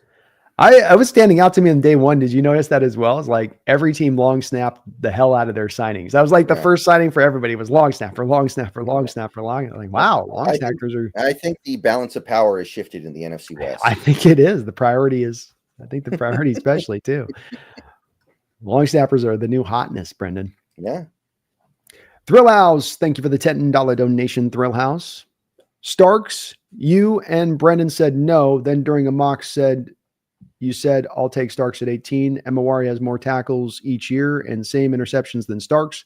Grant has had Mason Graham, not being argumentative. Sorry. No, it's all good. I appreciate your angle of it. Starks, you and Brendan said no. I don't remember saying no to Starks. I said that there were other things I'd prefer to do, but I don't think I ever said no to Starks. Yeah, and if I did, I didn't mean to on that with it. So it does come to depends on the players that are available to you. And if I'd say no to him on some of the players that would be there at that spot versus, kind of others. I don't think it's ever really a good aspect to go at, to take things arbitrarily. Like, look at the guy's tackles, look at the guy's interceptions. It's really where the tape is the tape is the tape. You're watching the tape of the guy. This guy stands out. He's flying around. He's making plays. He's not making plays. And Mawari's got a lot of speed, but you don't feel his impact playing and play out. I feel Starks' impact with the Georgia defense more when I turn on the tape. I see him pop more on the tape, playing and play out, and what he did. As far as Mason Graham making Grant better, I don't think that I see that. In my opinion, I think both players can be both really good players at the same time. I don't think one is required to make one better versus the other on that. And so they play two different positions. One's really a 3 tech who could do some 1 tech in Mason Graham. The other guy is really a pure nose tackle. So they're just two different style of players kind of all the way around on that, in my opinion of it. But I don't know that I've ever heard that this defensive tackle is made better by this other defensive tackle being next to him. I don't think that it quite really works that way, in my opinion there. Yeah. And, think about that Georgia defense. Every year they've got loads and loads and loads of 5-star players. It's harder for a guy like Starks to make tackles because all the tackles are getting made in front of him by his all-world linebackers and defensive linemen. Like, he's the last line of defense. You wouldn't expect that guy to make a lot of tackles on Georgia, whereas Warry's on South Carolina, and, you know, they have some good players. They have Kyle Kennard, I guess, but it's not the same. Yeah. It's again, I've watched a lot of MOR because Thrill House, so many Seahawks fans have been, I went and watched MOR initially. I've gone back and watched him a second time. I've gone back and watched him a third time. I have access to all 22 tape I'm watching of MOR. So this is not just highlights. This is not just game film on YouTube. So I've gone back 3 separate times to look at this guy because so many Seahawks fans are so hot to trot on this guy at 18. So the evaluation that I've landed on this is not come by happenstance or just a quick game of tape or even one view.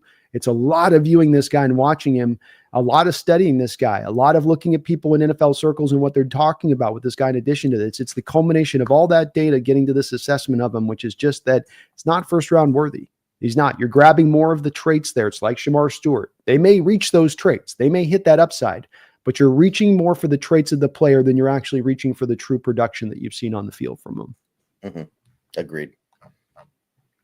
I appreciate it though, Thrill House, and I do appreciate your perspective where you're coming from on it. You could be right on this with in regards to MOR being that good of a guy and being worthy of it and being right there with Starks. I won't be shocked if he ends up being an all-pro. Yeah, would not be shocking with that ability because safeties don't come built like this very often, that's for sure. And if it's going to become an all-pro, and these are the kind of skills you probably need to get there in that way. Roy Froelich on your side with a $6.66 donation. Thank you for that, Roy. It says, "Go Hawks. Love the show." Well, thank you for Roy. that. Really appreciate you for that, Roy. Mm-hmm. Talon Deal with a $10 donut. Sorry, what'd you say, Roy, on the bread? No, I just said thank you, Roy. Oh, okay. Appreciate you, man. Very kind of you. Talon Deal, thanks for the $10 dono. Says, "Hey, guys, other than Arch, who's your favorite quarterbacks in next year's draft? Also, how do you guys feel about Elijah Moore as a potential Lockett replacement? I loved him coming out of the draft." Well, I think Elijah Moore would be a really good signing. He'd be reasonably priced. He's still very young. He could be getting better. And even if he stays at the level he's been at the last few years, that's, you know, still a valuable player that can be a part of this offense. So I like Elijah Moore a lot. Yeah, and more, you have a guy that goes from the Jets, then he goes to the Browns. Both those quarterback situations are not the greatest. A guy with good talent coming out of Ole Miss back in the day. I think he gives you inside, outside kind of versatility, even though he's a little bit of a smaller guy. He's like Lockett in that way, is that he can be smaller, but you can use him on the outside. I don't think that he's going to cost a tremendous amount of money out there in free agency, especially if you're looking at a guy like Kupp at $16 million. This guy would be more to me like a 1 year, 5 kind of deal, so that it would be a significant discount from that spot of things. So I would be very in favor of Talon of jumping on Elijah Moore as an option to hedge for the upcoming draft, because you don't want to walk in this draft to me having to take 2 receivers if you can help it. Number one, because there's better players at better positions to take in this draft probably. Number two, it's a weak draft for wide receivers, so you probably don't want to be double dipping in a weak year for wideouts. Favorite quarterback so far, I kind of like. Go ahead, you got a guy first. I'm sort of turning over. Nico, the Tennessee guy. He can throw the ball like 150 yards, I think. He's got an absolute cannon. Okay. And I'll go with Klubnik, the Clemson kid. I like him too. I do. Yeah, I've had some fun watching him play here and doing some scouting on some of the guys here so far. And he seems like he's got a lot of moxie, pretty full-rounded skill set, it seems like. Good arm talent, good mobility. That'd be my guy so far. I've got to get on I have a worry with Drew Aller is that he's just more Joe Flacco on where he's at, where the arm talent's there, but mobility and some of the decision making, I don't know on him. I think he's a first round talent, but I don't know if he'd be my first pick of the litter. I'll see what he does this year. I'm very interested to see how that goes. I'm not sure quite yet. Nussmeier is kind of interesting. He's just careless with the ball. If he can show some improvement there, I like Nussmeier. I only worry with Nussmeier a little bit of that he's topped out as a player. He's a son of a coach, and he's like 6'1". I think the arm strength is a little bit average-ish at best. So I have a little bit of worries with him on that as far as about first round. He's one of those guys to me is more of walking into this draft. I would have had him as a third round graded guy, where a lot of people were elevating him up to second, first round, but the physical skill isn't there, I don't think, to earn quite being up that high. Right. But thank you, Talon. Very kind of you. Arch would work too, though. I'll tell you that. Oh, yeah. Arch would work too. Taker 610 with a $2 donation. Thanks for that. And for the double dip dono, Taker says, let's keep the former Jets coming in. Sign Mark Sanchez. Mark Sanchez is actually pretty good at his current job. I don't want to take him away from that. I think he does a pretty good job announcing. Especially in light of that, there's not a lot of always good guys announcing in this day and age. We've got a couple of guys that are kind of leave a lot to be desired in that. And I agree with you. Mark is not one of those guys for me on that. I think he does a really good job in doing what he's done, and he's prepared and he knows his stuff. And yeah, he's good at that. Yeah, the NFL bet the farm on Tony Romo being their next great announcer, and I think he's fallen off significantly the last couple of years. Yeah, boy, his voice especially is really gone. I don't know what he's doing, too much partying or whatever, but you hear him talking.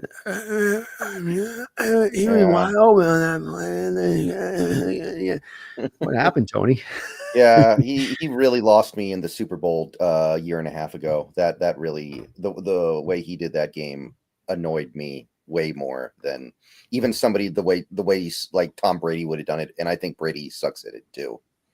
Yeah, Brady's finding his footing as well and trying to figure it out too. Dave Barclay, thank you for the $2 donation, Dave. He says Lyle Shenanigans is uneducated. Don't listen to him. I definitely, when you come to Steve Young comps, Dave, I'm not buying that one there. That was you're gonna have to sell me on that one from a fan base perspective and making the connection between Sam Darnold and Steve Young, because Steve Young was I think he's a former #1 overall pick with the Buccaneers. So like the talent there can't be understated with Steve. He's a little undersized, but he had threw a pretty ball and absolutely had top end mobility for back in the day. Yeah. This is not that I want to put an equivalency between Kyle Shanahan and Jerry Jones, but I remember it was like 10 years ago.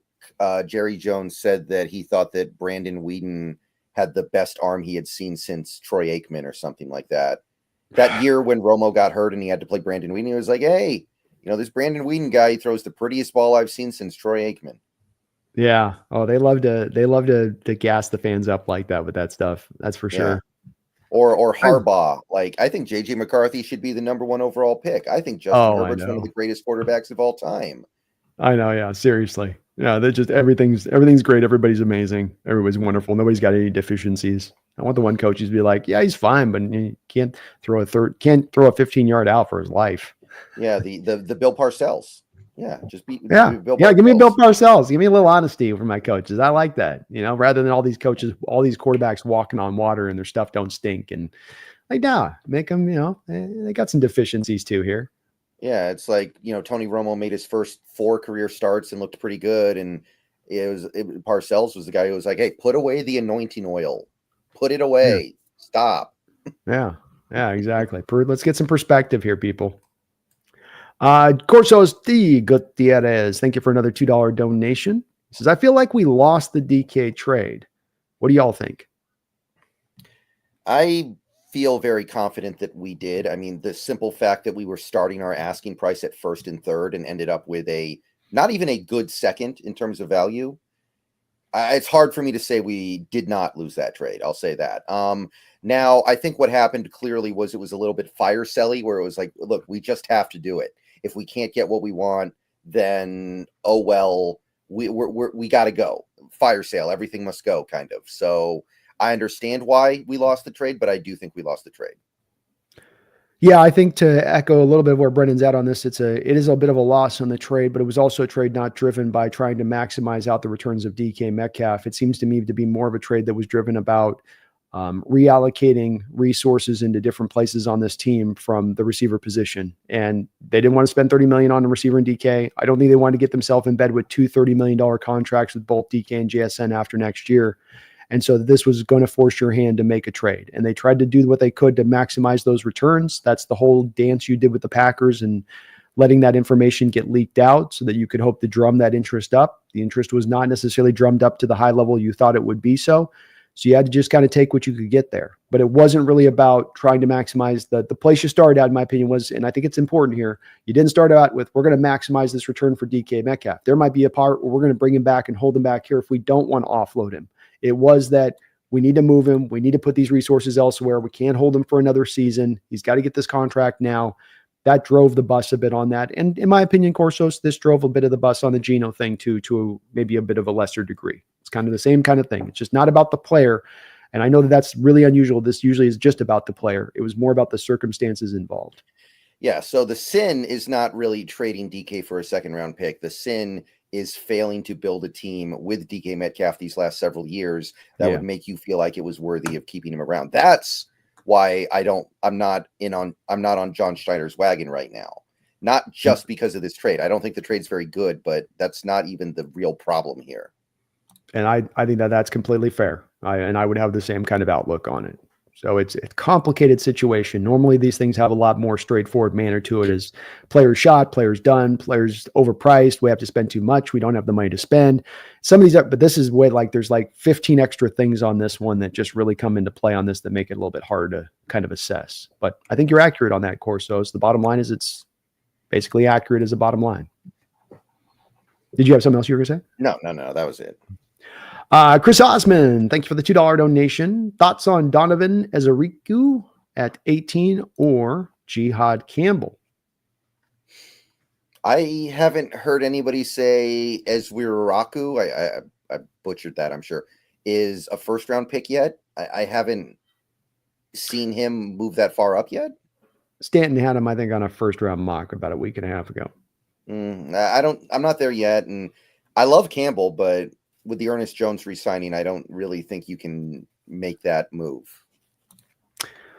Feel the same way here with Brendan. I have watched Donovan Ezeriku. I think he had like 17 sacks out of Boston College last year. He is a man with a plan coming off the edge. He's got stuff you like with the dip and the bend to traditional skill set stuff coming off that edge. But I have a second round grade on him, and I can't elevate that guy up to 18. He does sound like a really good locker room guy too, and has a little bit of that Tyler Booker kind of, he brings that sort of extra stuff with him on it. But second round is where I have to go if I'm taking Ezeriku. And I've got to be honest with you, even in the second round at that point, given the many holes you have on your offensive line, given the fact that you just signed DeMarcus Lawrence to be your fourth edge, and you have 4 legitimate stacks, are we going to then bring on Ezeriku to be your 5th edge with the first round pick? That would seem to be a pathway of kind of failure right there if you go that direction of it. And same thing with Brendan on Campbell. You got Ernest Jones. Tyree Snyder had the best season for you for a will linebacker in 20 years. There's no reason to go with Jihad. I love him as a player. I would have been perfectly happy to go with him if they had pivoted off Ernest Jones, but that kind of sticks you. You're stuck there at that point a little bit. Not a bad way, but just in what it is. Right. I don't think. Yeah, and in a way, I think there were some people who were almost disappointed we extended Jones, even though the contract's great. Like I looked at that's a great contract, but Campbell, man, that's a special player, I think. He is, and I can understand people getting a little bit of, wow, would have really got him at 18, likely to be there at 18. Would have been a great pick. The one thing I will say is that if he happens to go, and he is one of those guys for me, Brendan, that's right on the line of being a blue chip graded guy in this draft, where if he then ends up going in the draft at 12, 11, 13, and you hitch your whole wagons onto the fact that Campbell was going to be there at 18, and now you're looking at these other inside linebackers in this draft, Schweisinger, maybe Knight you come back around to on their side, you go Knight, the kid out of South Carolina. Well, you're getting yourself into a pickle there, maybe with that one if you do play that game. And the price was so good with Ernest that I'm happy they went this way. Yeah. Jeffrey Ball, thank you for the $2 donation. Lots of free agent veteran guards available still. Any fits that we can afford? Near as I can tell, we have plenty of cap space. We could do anything we wanted to do cap space wise. So I'm not really thinking about things in terms of what we can afford yet. There's no reason to, is in my mind. As for fits, obviously the big one is still Tevin Jenkins, who we've spent more than enough time talking about. Interesting kind of guy, a sleeper guy would be Tristan Castillo. He was the Cardinals guy last year. He kind of came on strong, and now there's some buzz around him. There's Dalton Risner. Is Will Hernandez still out there? Yeah, to my knowledge, yes. I kind of I'd rather take Hernandez over Risner, but Risner seems inevitable, doesn't he? Kind of. There's I'd rather do it than Bradbury. Yeah, I'll give you that. I'll give you that. Yeah. And I think, sorry, go ahead. Matt Pryor, Brandon Scherf, and Liam Eichenberg. That's about it for me. Scherf's a possibility. If you pivot off Jenkins, Jeffrey, you go to Scherf as the older left guard fill-in guy. I think that if you're not going Jenkins, you're definitely, Jeffrey, going with some 1 year, $4 million, $5 million interior offensive lineman somewhere, at least one. You're going to grab some guy out there of these guys we're mentioning. It's not going to be a prime guy, but at least a functional guy that's got NFL history. And if your young picks then can't work out, you have somebody who's functional out there, at least at one of the guard positions. Tale as old as time. Seahawks. Tale old as time. Mm-hmm. Mm-hmm. Gabe Jackson, Evan Brown, Laken Tomlinson, Austin Blythe, Luke Jokel. The list just goes on and on, Jeffrey. Yep. Not exactly a story that I want to hear again. No, I'm good. I'm ready to pick up a new book. Mm-hmm. I know this one too well. Capital P Cards. Thank you for the $5 donation, Capital. I feel if we can add to the O-line, either guard, center, and add a wide receiver Kupp in free agency, it will open us up to take the best player available in the first round. Yeah, that is what I want to set up. I want to set up the ability to go BPA down the line as much as humanly possible. And right now, I don't feel like we are. We can get there, but right now, I don't think we are. Yeah, this is a driving force behind me and Brendan both with this Capital. And we are guys that are very much,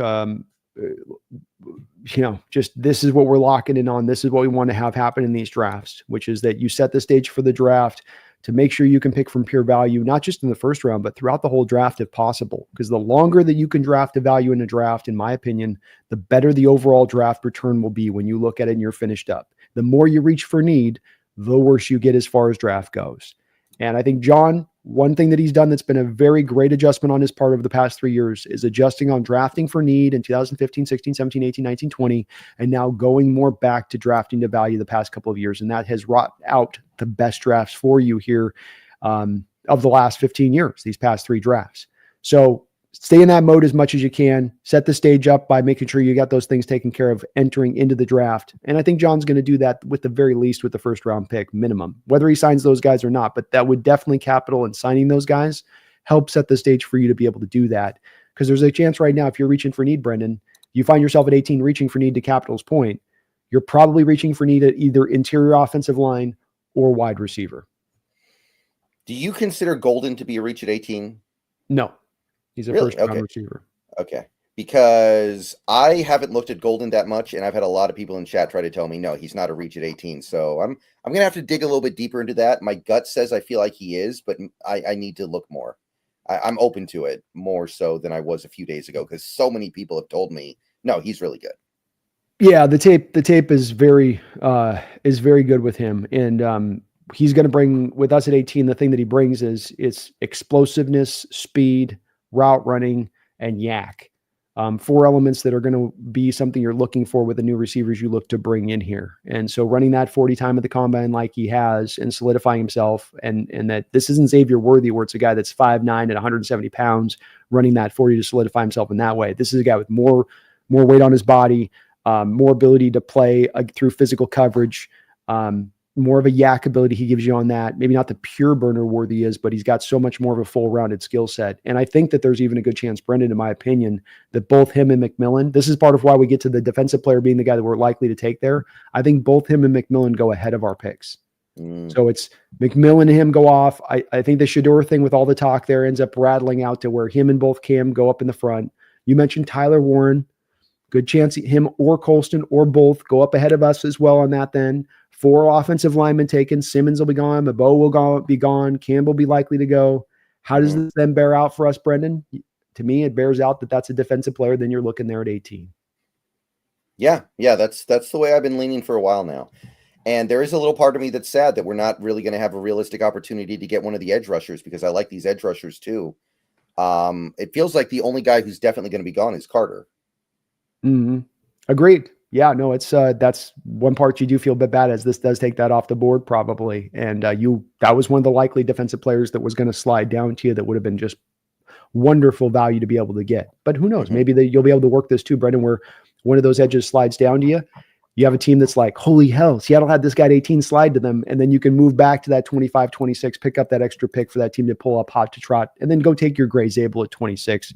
And it's not as big of a reach it's okay. We knocked one out. Plus, we picked up the extra pick to do that, Brendan. We picked up the extra late second or third in addition to that move back then. So that's where I would love to see something like that go that route as well.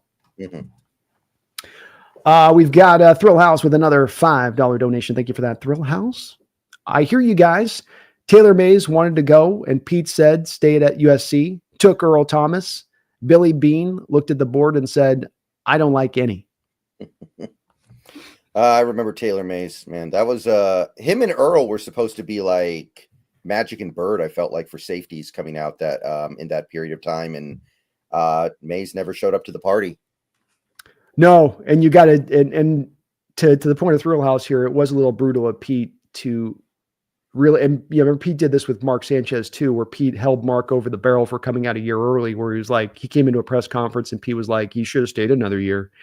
And so he comes back to Taylor Mays, wanted to come out, would have been a first round pick. Pete talks him into staying at college another year. You go through that full season. He hurts his draft value playing that extra season. Pete's up there to pick in the first round to take him, right? You see where I'm going with this, to kind of do right by him for selling him on coming back. And then he goes for the Earl Thomas. So like, you know what I mean? Like, and I understand why Pete did it, and it proved to be the right move, but it was a little bit cold-blooded. Yeah, world needs a little more cold-blooded, though. It does. And in the NFL, that's the name of the game, man. Is you may not like it, but this is the lay of the land, is that those teams that operate with a little bit of that cold-blooded nature are the teams that tend to be a bit of a cut above, I think. Mm-hmm. I agree. But thank you, Thrill House. Appreciate you for that. I do remember. We got me coming in the house with a big $50 donation as we start to put some wrap up on this show here. Thank you, me, as he's been dropping some big time donos on my side of here recently with a $50 drop. That's very kind of you. We really appreciate all of you guys as your support. You are tremendous with both of us. I know you guys have been showing Brendan the love throughout this week on his side of it. You've been doing the same for me as well when I've been going live this week. Thank you guys all for that support to these channels. You guys allow us to do what we do with that support. So really, it is really, really appreciated. And me, you're awesome for that. All those big monster donos you've dropped. He says, because I like the B&B show. Well, thank you, man. B&B forever, baby. B&B forever. Thank you, me. And me's not just dropping on my side, Brendan, now. He's not just dropping on my side here. He's got a 50 for you, too. He's got a 50 for you, too. So he says, don't forget about you, Brendan. Don't forget about you. Right. Let's Thank go. You, I appreciate that. Great. Let's go. Great stuff, me, man. Very, very appreciated, man. Yeah, you're awesome for all you've done. And you've dropped many of these donations recently for me on my side on this. And I really, really, really do appreciate it. It is unbelievable support that we receive here in the channels and what we do. And we really appreciate it. You guys let us do what we do. I know I say it often, but this is me and Brendan's dream to be able to do what we're getting to do here. And you know, we're pigs in mud, so to speak, and how happy it is making us do this. But this is what allows us to solidify and stay in this, especially going through off seasons where times can slow down. And sometimes you guys aren't slowing down, though, not today anyway, but it's really appreciated for that reason as much as anything. Thank you, me. Yeah, thank you, me. I appreciate that very much. Jeffrey Thistle with a $2 donation. Thank you, Jeffrey. As long as no one gives the Chiefs anything good, we're good. I don't think the Chiefs have pulled off any annual, somebody's offloading somebody. How could you give them that kind of move as of yet, have they? What have they done? What have they done? Yeah, they moved Thuney. They're keeping the other guard they have, Trey Smith. Franchise tag him. They signed Nick Bolton to a contract extension far beyond what we gave Ernest Jones. I'm not a big fan of that one. That one seemed a little bit questionable to me. Chanel stays at the will too, which is kind of weird. Chanel's kind of a Mike more than he's a will. They've been quiet. They've been quiet. Mm-hmm. And a lot of money to spend. I'm sure too. It doesn't help when you got the franchise tag on a guard. That's the huge amount of that franchise tag hurts. Like that's a huge SWAT to have to roll with. But Chiefs are going to have an uphill climb here this offseason. They got to rebuild that offensive line with not as many means as their disposal to do so. They've had their yearly wide receiver get arrested, as that always happens every year, it seems like. So there's maybe some more question marks there with that. Kelsey getting older. Big time questions, I think, but with that Chiefs team going into the future here just a little bit. Yeah, I think Andy Reid always finds a way to make him good, but maybe this is the year they're not great. Yeah, could be. Could be a year where they take a bit of space, especially that division is going to be as hard as it's ever been there since Andy's gone there with Mahomes. I mean, that division is going to be tough front to back there. No easy. That's a gauntlet. Yeah. Yeah, that's a gauntlet. There ain't going to be any easy ways through there on that side of it. So, nope, doesn't look like anybody's giving the Chiefs anything, Jeffrey. So you should be good on that side of it. Yes. Well, got about a little over 3 hours here today, folks, on this. And I know Brendan's been going all week long, as I have as well. So we will kind of start to put a bit of a wrap up on this. We didn't speak a bit about as much on the signing of MVS Marquez Valdez Scandling. Do you have any thoughts on that signing? It's fine. I don't think there's much to say about it. He produced very well last year in Kubiak's offense in New Orleans. He had like 400 yards in 8 games. Mm-hmm. So, I mean, I think he'll be worth the money. It's not a lot of money. I'm not really too tripping on it, but at the same time, he's like a number 3 receiver in an offense that doesn't go 3 receiver that much. He's kind of Kubiak's max protect deep shot guy, right? And there's a time and place for that. We need that. And there are things to like about him, but he's just it's just okay. It's just fine. You know, I'm not gonna say it's great, but I don't think it's bad either. It's just the kind of move that you make when you're trying to get through the season. Yeah, I think he fills a role. I think he's going to find some catches in this offense, some big playability. You need the big playability in this offense. You need an X who can line up on the line of scrimmage and deal with the press and have the speed to burn past the corner, especially if he gets single coverage in that way. So I like it as a signing as well. It's not going to, move the needle majorly with this team one way or the other, but I think he'll be a helpful piece and frees them up a little bit more to get to that place we want them to be at, which is drafting for value, especially early on in this draft if they can. Right. A couple more donations, and we'll put the button on this one here. Alex Schuss with a $20 donation from your side of things. What are your guys' favorite prospect? What are your guys' favorite prospect in the draft? And if different prospects, that would be a good fit on the Hawks. My favorite prospect in the draft, probably either, I want to say Abdul Carter. I'm going to say Abdul Carter. And sorry, go ahead. Different, good fit on the Hawks in terms of like somebody we could draft. I go with Ken Grant. Yeah, I would be with, I think Travis Hunter's talent is legitimate. I think he would be my top prospect in the draft. As I really do think that kid's got some difference making skill. I don't know how you're going to use him with offense and defense on that side. Carter's really nice too, though. I'm not knocking, where he's at on that side of it. Brendan chose Kenneth Grant, so I feel like Alex, so I should probably try to choose somebody different, though Kenneth Grant is kind of in alignment with that type of player that I would be in on.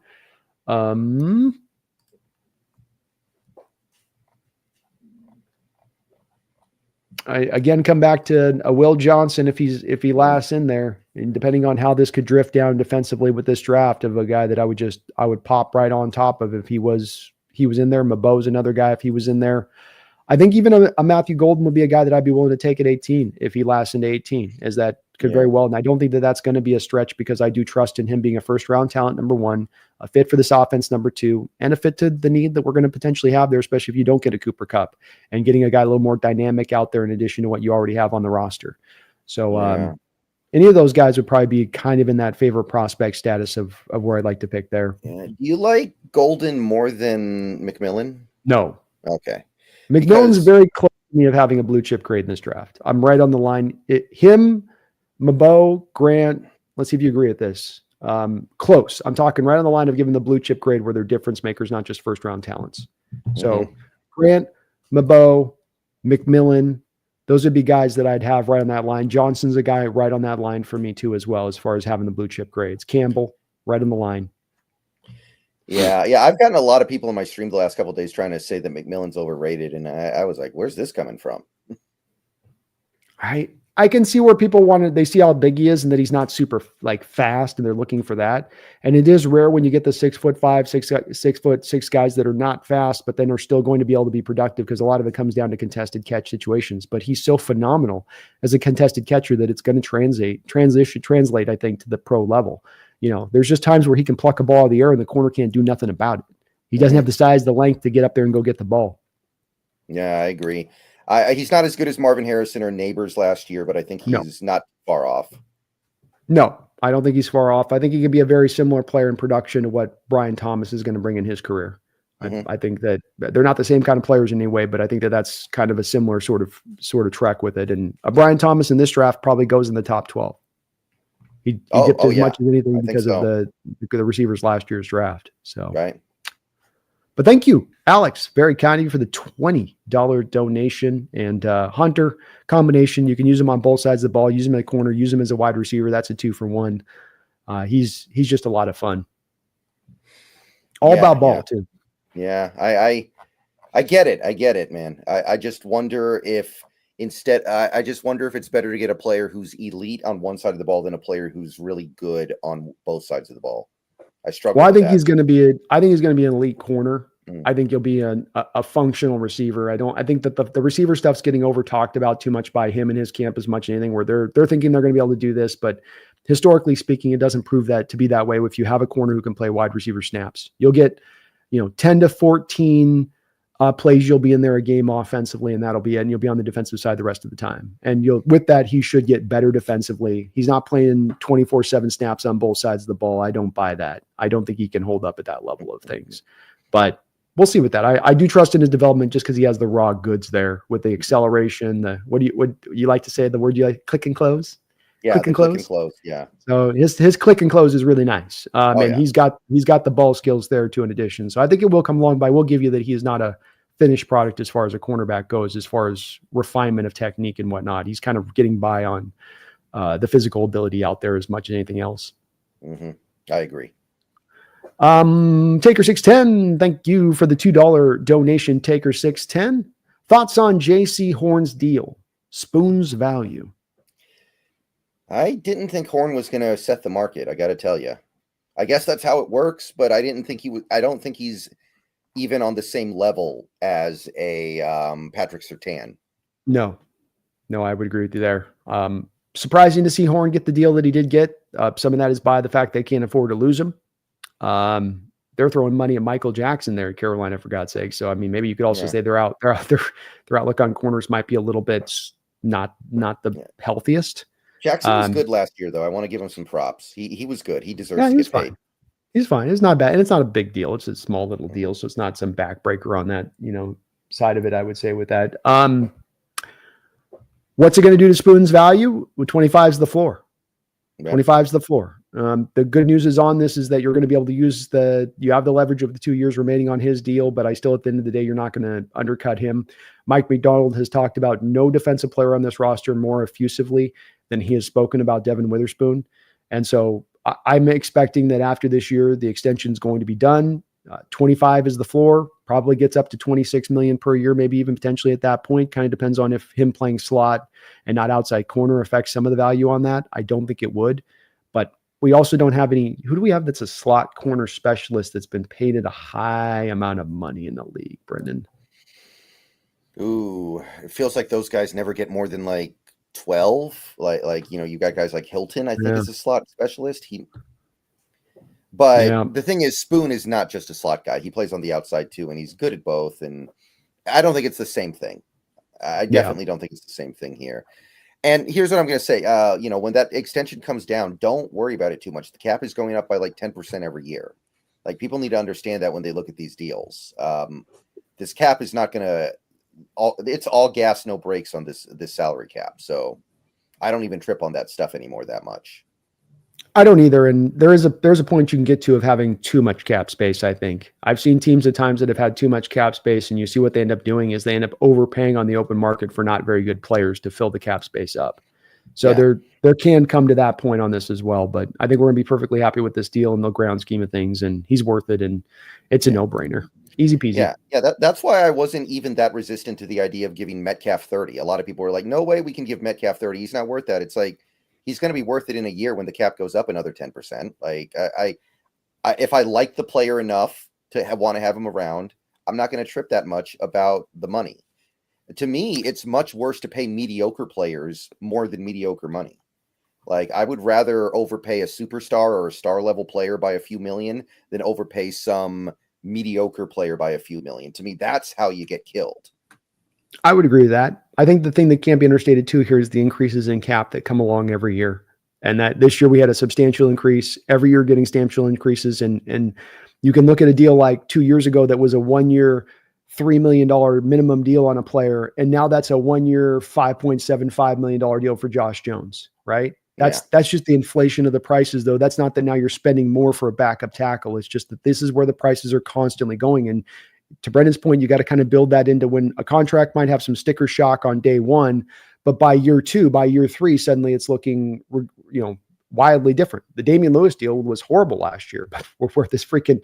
When Aaron Banks is signing a 4-year, $77 million deal, it starts to almost look like, dare I say, just about a bargain almost on the other side of it, comparatively speaking. Yeah, the Damian Lewis deal is fine now. And it's not going to, I don't have any reason to believe the cap is going to stop going up. I don't think so. No. All these deals just end up looking normal within a year. If I believe in the player, I'm not going to really quibble too much about a couple million here or there. Bottom line. Nor am I. Player, if the difference making talent is legit, you spend the money for it because those are hard players to find. Easier to find the mediocre, barely above average. There's a lot of those guys out there. Right. Roy Froelich with another $6.66 donation. Roy, thank you for all of your donos today and support. It's very appreciated. Says, so taking Jihad at 18, top 12 at 18, BPA. I mean, I like where this sentiment is coming from, but it's not the position to do it at. Defensive line, edge rusher, even like wide receiver. Yes. Inside linebacker, off-ball linebacker, already a devalued NFL position. I don't think I can do it. It's different. Yeah. If you hadn't gotten with Ernest Jones here, Roy, I'd be completely on board with it. But if you draft Campbell right now, he may not come in here and oversuit, Tyrese Knight at the will with how Tyrese played last year. So, you just don't have any position for him at that point to really play. You've kind of stuck him behind the depth chart. You sign Ernest Jones. He's here for the next 2 years. It's a really good chance you end up with 2 years of him potentially then maybe sitting on the bench waiting for his chance or waiting for an injury for a first round pick. And that's first going some of the other directions. I love his talent, Roy. I'm right with you as far as looking at him as a guy, like I say, who's right on the line for me of being a blue chip graded player in this draft. I love him. We looked at last year, that kid, and you loved him out of Texas A&M. And I look at that as kind of a correctable point in that where it's like, we should have really been looking at him as a first round talent. Like that's really where, with how he played in his first year and what the talent he realized and what he flashed on tape, it was because we were devaluing the position that we didn't, I think, give him as much of that raise. And that's where I will course correct on this one with Jihad and giving him more of the first round graded establishment. But that still doesn't mean that you can pick him with where you stand roster wise, unfortunately. Yeah. You're talking about Edgerrin Cooper, right? Edgerrin Cooper. Yeah, I remember that. Yeah. And I think he's kind of the Edgerrin Cooper in this draft, in my opinion. I think he's better than Cooper personally, but yeah, I get you. I like it. I'm with it. Mm-hmm. Alex Schuss with a $10 donation on your side. Do you guys expect the Seahawks to actually stick and pick with their 2 seconds and 2/3, possibly move up or trade up for picks in future drafts? Ooh. I'm going to say I expect them to stick and pick, but I don't feel very strongly about it. It's really hard to guess this stuff when we don't even know how the draft is going to fall. It depends on who's there, right? It does, Alex and Brandon, and I think too. When we had all those extra picks from Denver, we basically kind of stuck where we were and just picked. We didn't move off of those either up or back. Really, I think we moved one off the back off of a third at one point to a fourth, but that was only jumping back like 10 spaces. So historically speaking, we haven't done it, Alex. I think the thing that helps you to maybe move up in the second or third round is all of those picks you have on day 3. Because the cost is going to be a couple day 3 picks to move up in the third, couple day 3 picks to move up into the second, maybe. And you've got the ammunition to do so where you can offload those picks and still have some other picks extra to make selections after that. So you're not hosing your draft on the day 3 side of it to move up into day 2 or day 3. So I think that does open up more of there being a better chance than not that they target a kind of player up into the second, third round to move up a little bit there. Or even take a couple of those picks and kind of package it on up. As far as future drafts go, hard to say on that one. I'm sure John would love to get a future second round pick if he could in next year's draft, bare minimum, to start to build up some draft capital potentially to maybe be gold to make a swing for a quarterback, either on the market or in the draft. That's an interesting idea. I'm thinking about this draft compared to how next year's draft looks, and next year's draft versus this one. Next year, it's too early for me to say if it's better or worse. I don't have a strong take there yet. My view on it is that it's not going to be a strong second, third round. The past two drafts have been very strong there, but I think it's going to be stronger at the top of the draft with the prime, both quarterbacks and some of the talent that will be coming out in addition, I think will be a bit better on the high end of it. So I would say that that's where maybe you can package those picks together to move up. You can talk a team into it, but then how do you get that future second? Is it, giving up a third this year for a second next year? Is it something like that with some mixing of picks and stuff, and you get creative there?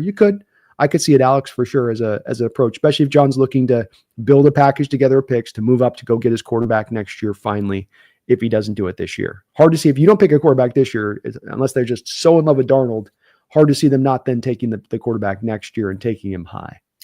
Yeah. The thing to remember is that if Darnold is, good or even really, I'd say, decent this year, and let's say next year, his next contract extension is not going to be anything like this. He might set the market on his next contract if he plays well these next 2 years. He could. Good problem to have, and gives you some flexibility as far as if he does play that good. Now he also is a asset, a resource you can utilize on top of, you could just maybe pay him, but you'd also, hey, we don't want to pay that money. We want to go cheaper at it. We've got a roster that can work around this bump to bump. That's where that commodity thing comes into play, maybe potentially here, Brendan. Right. The HHG, thank you for the $2 donation. He says, I just saw that we got a 2nd and 7th for DK Metcalf. I believe it was moving around. We swapped positions of where we sit 6th, 7th round, I thought. Yeah, we gave up DK in a 6th, and we got back a 2nd and a 7th. So if you actually put it all into the draft chart machine, we got basically a late 2nd for DK, which, I mean, that's nowhere. I'm not particularly happy with that. Let's put it that way. And it does prove to me this was ultimately kind of a fire sale, and every other team knew it was a fire sale because they were able to push that deal down to that point. Yep. I think that's the accurate outlook of it. You didn't maximize out the value of it, which is a little frustrating, but then is explainable in it that the driving force beyond this was a little bit of the rearranging the allocation of resources. It's finite. So sometimes you got to peel off the 30 million to the receiver to peel those into other areas.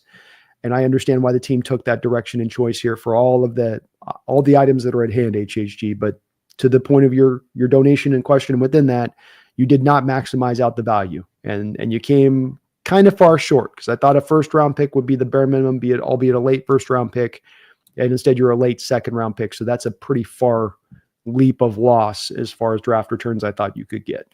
Yeah, getting 2 firsts and 2 seconds for your quarterback, this ain't. Yeah, exactly. This is not the Russell Wilson 2.0 trade. No. That's for sure. That's for sure. Well, thank you, though, HHG, though. Appreciate the donations. And you guys, I think we probably set, Brendan, a record today.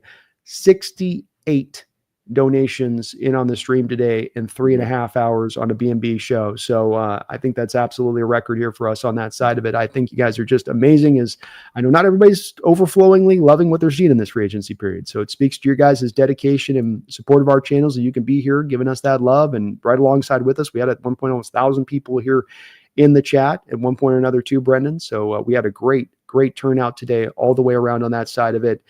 Very interesting moves your Seahawks are making here. And I know people are in a lot of different territories as far as their optimism to skepticism. And I would just say, Brendan, to this, we didn't talk a lot about this point of it with it, but I just think that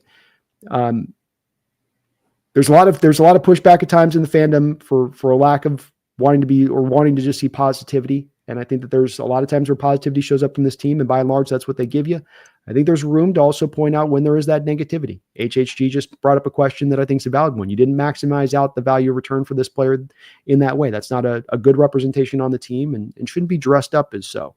So one of the positions I'll just say on this is and I know Brendan, you'll have some thoughts on this as well, but just what I want to say on this kind of final to lead up on this is, as people that do what we do on this, is that we're never wanting to be negative. It's never for our benefit to be negative. But the reason that we drive to when we talk about negative things and whatnot is because it's coming honestly from a place in our hearts that we believe to be the truth and that needs to be discussed because of it, not because we want to live there. And in actuality, it does more damage than harm to our prospective channels to go in that route of it, which should only then speak to you when you hear that and understanding that we're speaking from truth within our heart. We're not being emotional or trying to be reactive, but actually trying to look at this and analyze what we're seeing and give you what we see in actuality to that analyzation. Brendan, your thoughts on that? Yeah. It's like, you don't want to be unhappy with things. You don't want to be thinking like this team doesn't seem like it's doing a good job, of course, but I'm just trying to break things down as I see it. That's really all I'm trying to do with this channel. I mean, I did this channel for years and years and years with basically nobody watching the videos. I just did it so I would have an outlet for this stuff. And then one day it took off, but I was here posting multiple videos a week for, 4 or 5 years with pretty much nobody watching them. So it's not like this is something that I'm doing just trying to make everybody who listens to me happy, but it is something where I'm not trying to make everybody sad either. I refuse to be nice, and I refuse to be mean, Yeah. And I think we trust in this as a guiding force on both of our channels that ultimately you as an audience are what you're going to want and what you're going to respect most is not us waving palms or being positive at every single turn, but to give you just truly the honest assessment of what we're seeing. And that's what ultimately will have the best value. And that's what we're trying to do here. Just something I wanted to kind of mention on this in what a week has been a little bit of some tumultuousness, I know, in the fandom and in some of the discourse that's out there and what you see on X and whatnot. Right. Alex Schuss is going to finish us off with a great $50 donation on your side of it. Alex, you dropped 3 big fat donations here on the channel today. Thank you for that big time support. Yeah. It's really, really appreciated us finishing us off strong and right here with a great donation. Alex says, would you guys be on board with the idea of trading for a wide receiver, possibly one from the Vikings to give Sam some familiarity? I was watching a highlight film from Sam last season, and Jalen Naylor looks like a guy that wouldn't cost too much. I mean, I think there are quite a few guys in free agency right now, and maybe even the draft that you could get that would be about as good as Naylor. And obviously the familiarity with Sam has some value, but I don't think it has enough value to justify giving up a draft pick. Yes, I would be in the same place of this, Alex. I don't think a guy like Addison, number one, I don't think Minnesota's moving Addison or Jefferson because they're going for it this year. That's represented by the moves that they've made, the money that they've spent. They feel like they're a true contender this year, so they're not going to let Addison go to have to be a Naylor type. And I do agree with Brendan. I think you can get a very similar talented player into this draft without having to spend prime draft capital. Also with Sam, he only worked with these guys for 1 year. That's all he was there. So while he might have had some chemistry and connection with those guys in that time, in that 1 year, I don't think that that's one where he's 3-4 years of backing and playing together, and you're getting the benefit of that. And I think he can replicate that same thing with a different receiving crew here on the other side of it. Right. So it certainly is an interesting and potentially a way to get some value and jumpstart this receiving core a little bit. I get that for sure, but I just don't think if you want to go get a receiver at this point, if it's not a Kupp, then go get those young guys in here to develop and bring along and move for that upside of the future a little bit at the position. Yeah, I'd rather sign Elijah Moore than trade for Jalen Naylor. Yeah. I don't know how to say it, but you know what I'm saying. Yeah, no, I would do this. I would do the same kind of thing here, Alex, where then you're not giving up draft capital. You're getting a player very similar in his ability and production, what he can give you.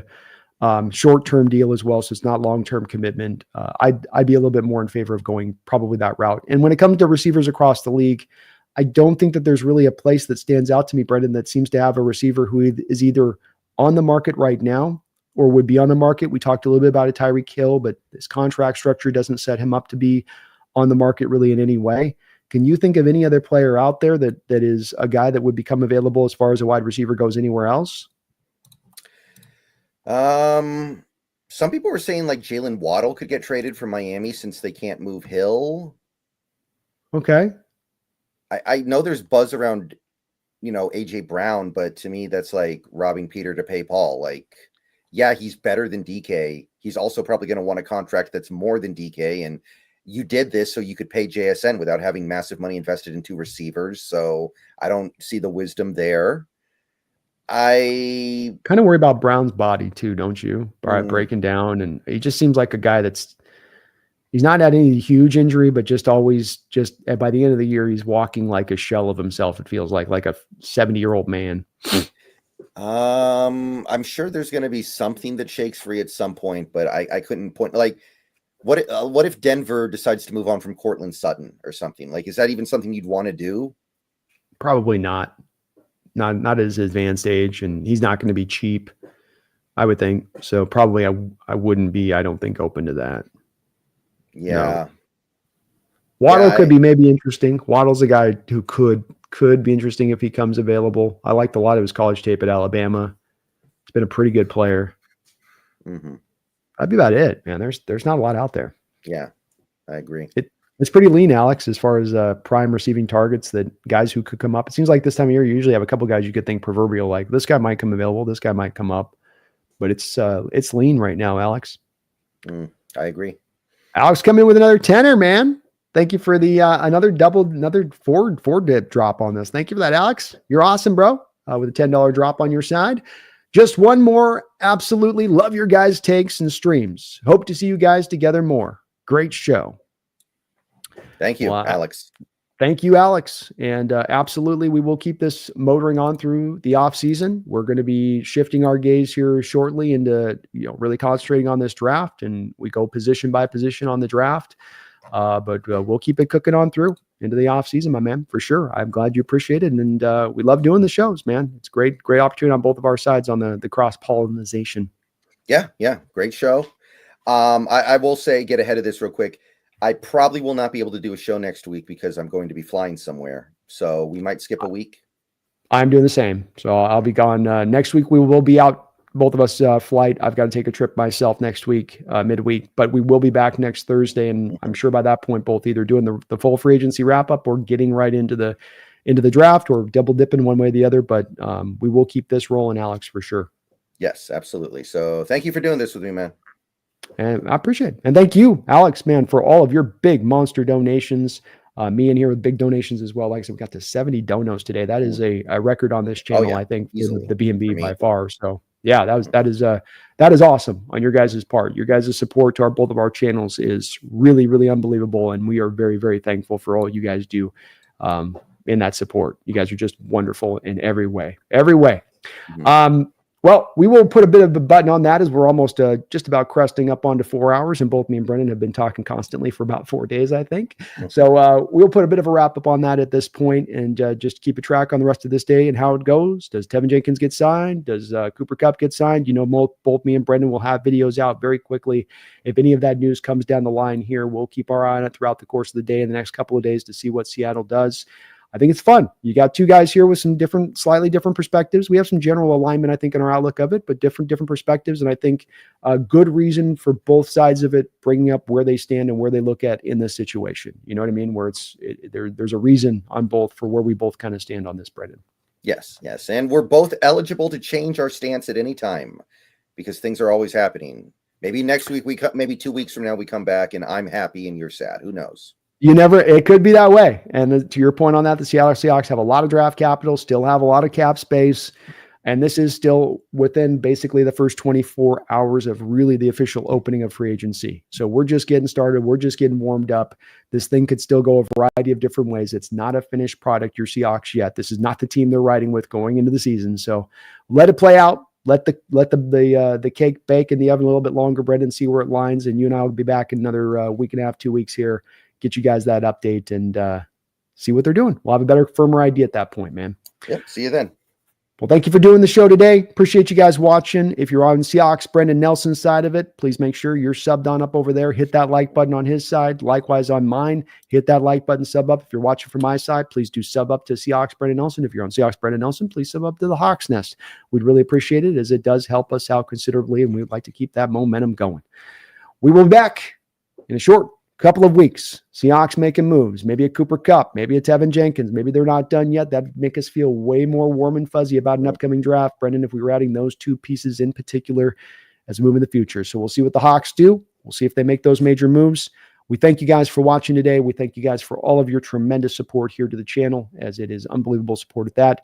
Back soon, but until next time, please don't you ever forget. Don't you dare do it. Not even those of you that are on the fence, a little bit like Brendan. He's maintained the faith, even with some of his questions. He's maintained the faith.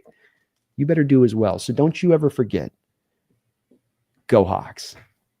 Go Hawks.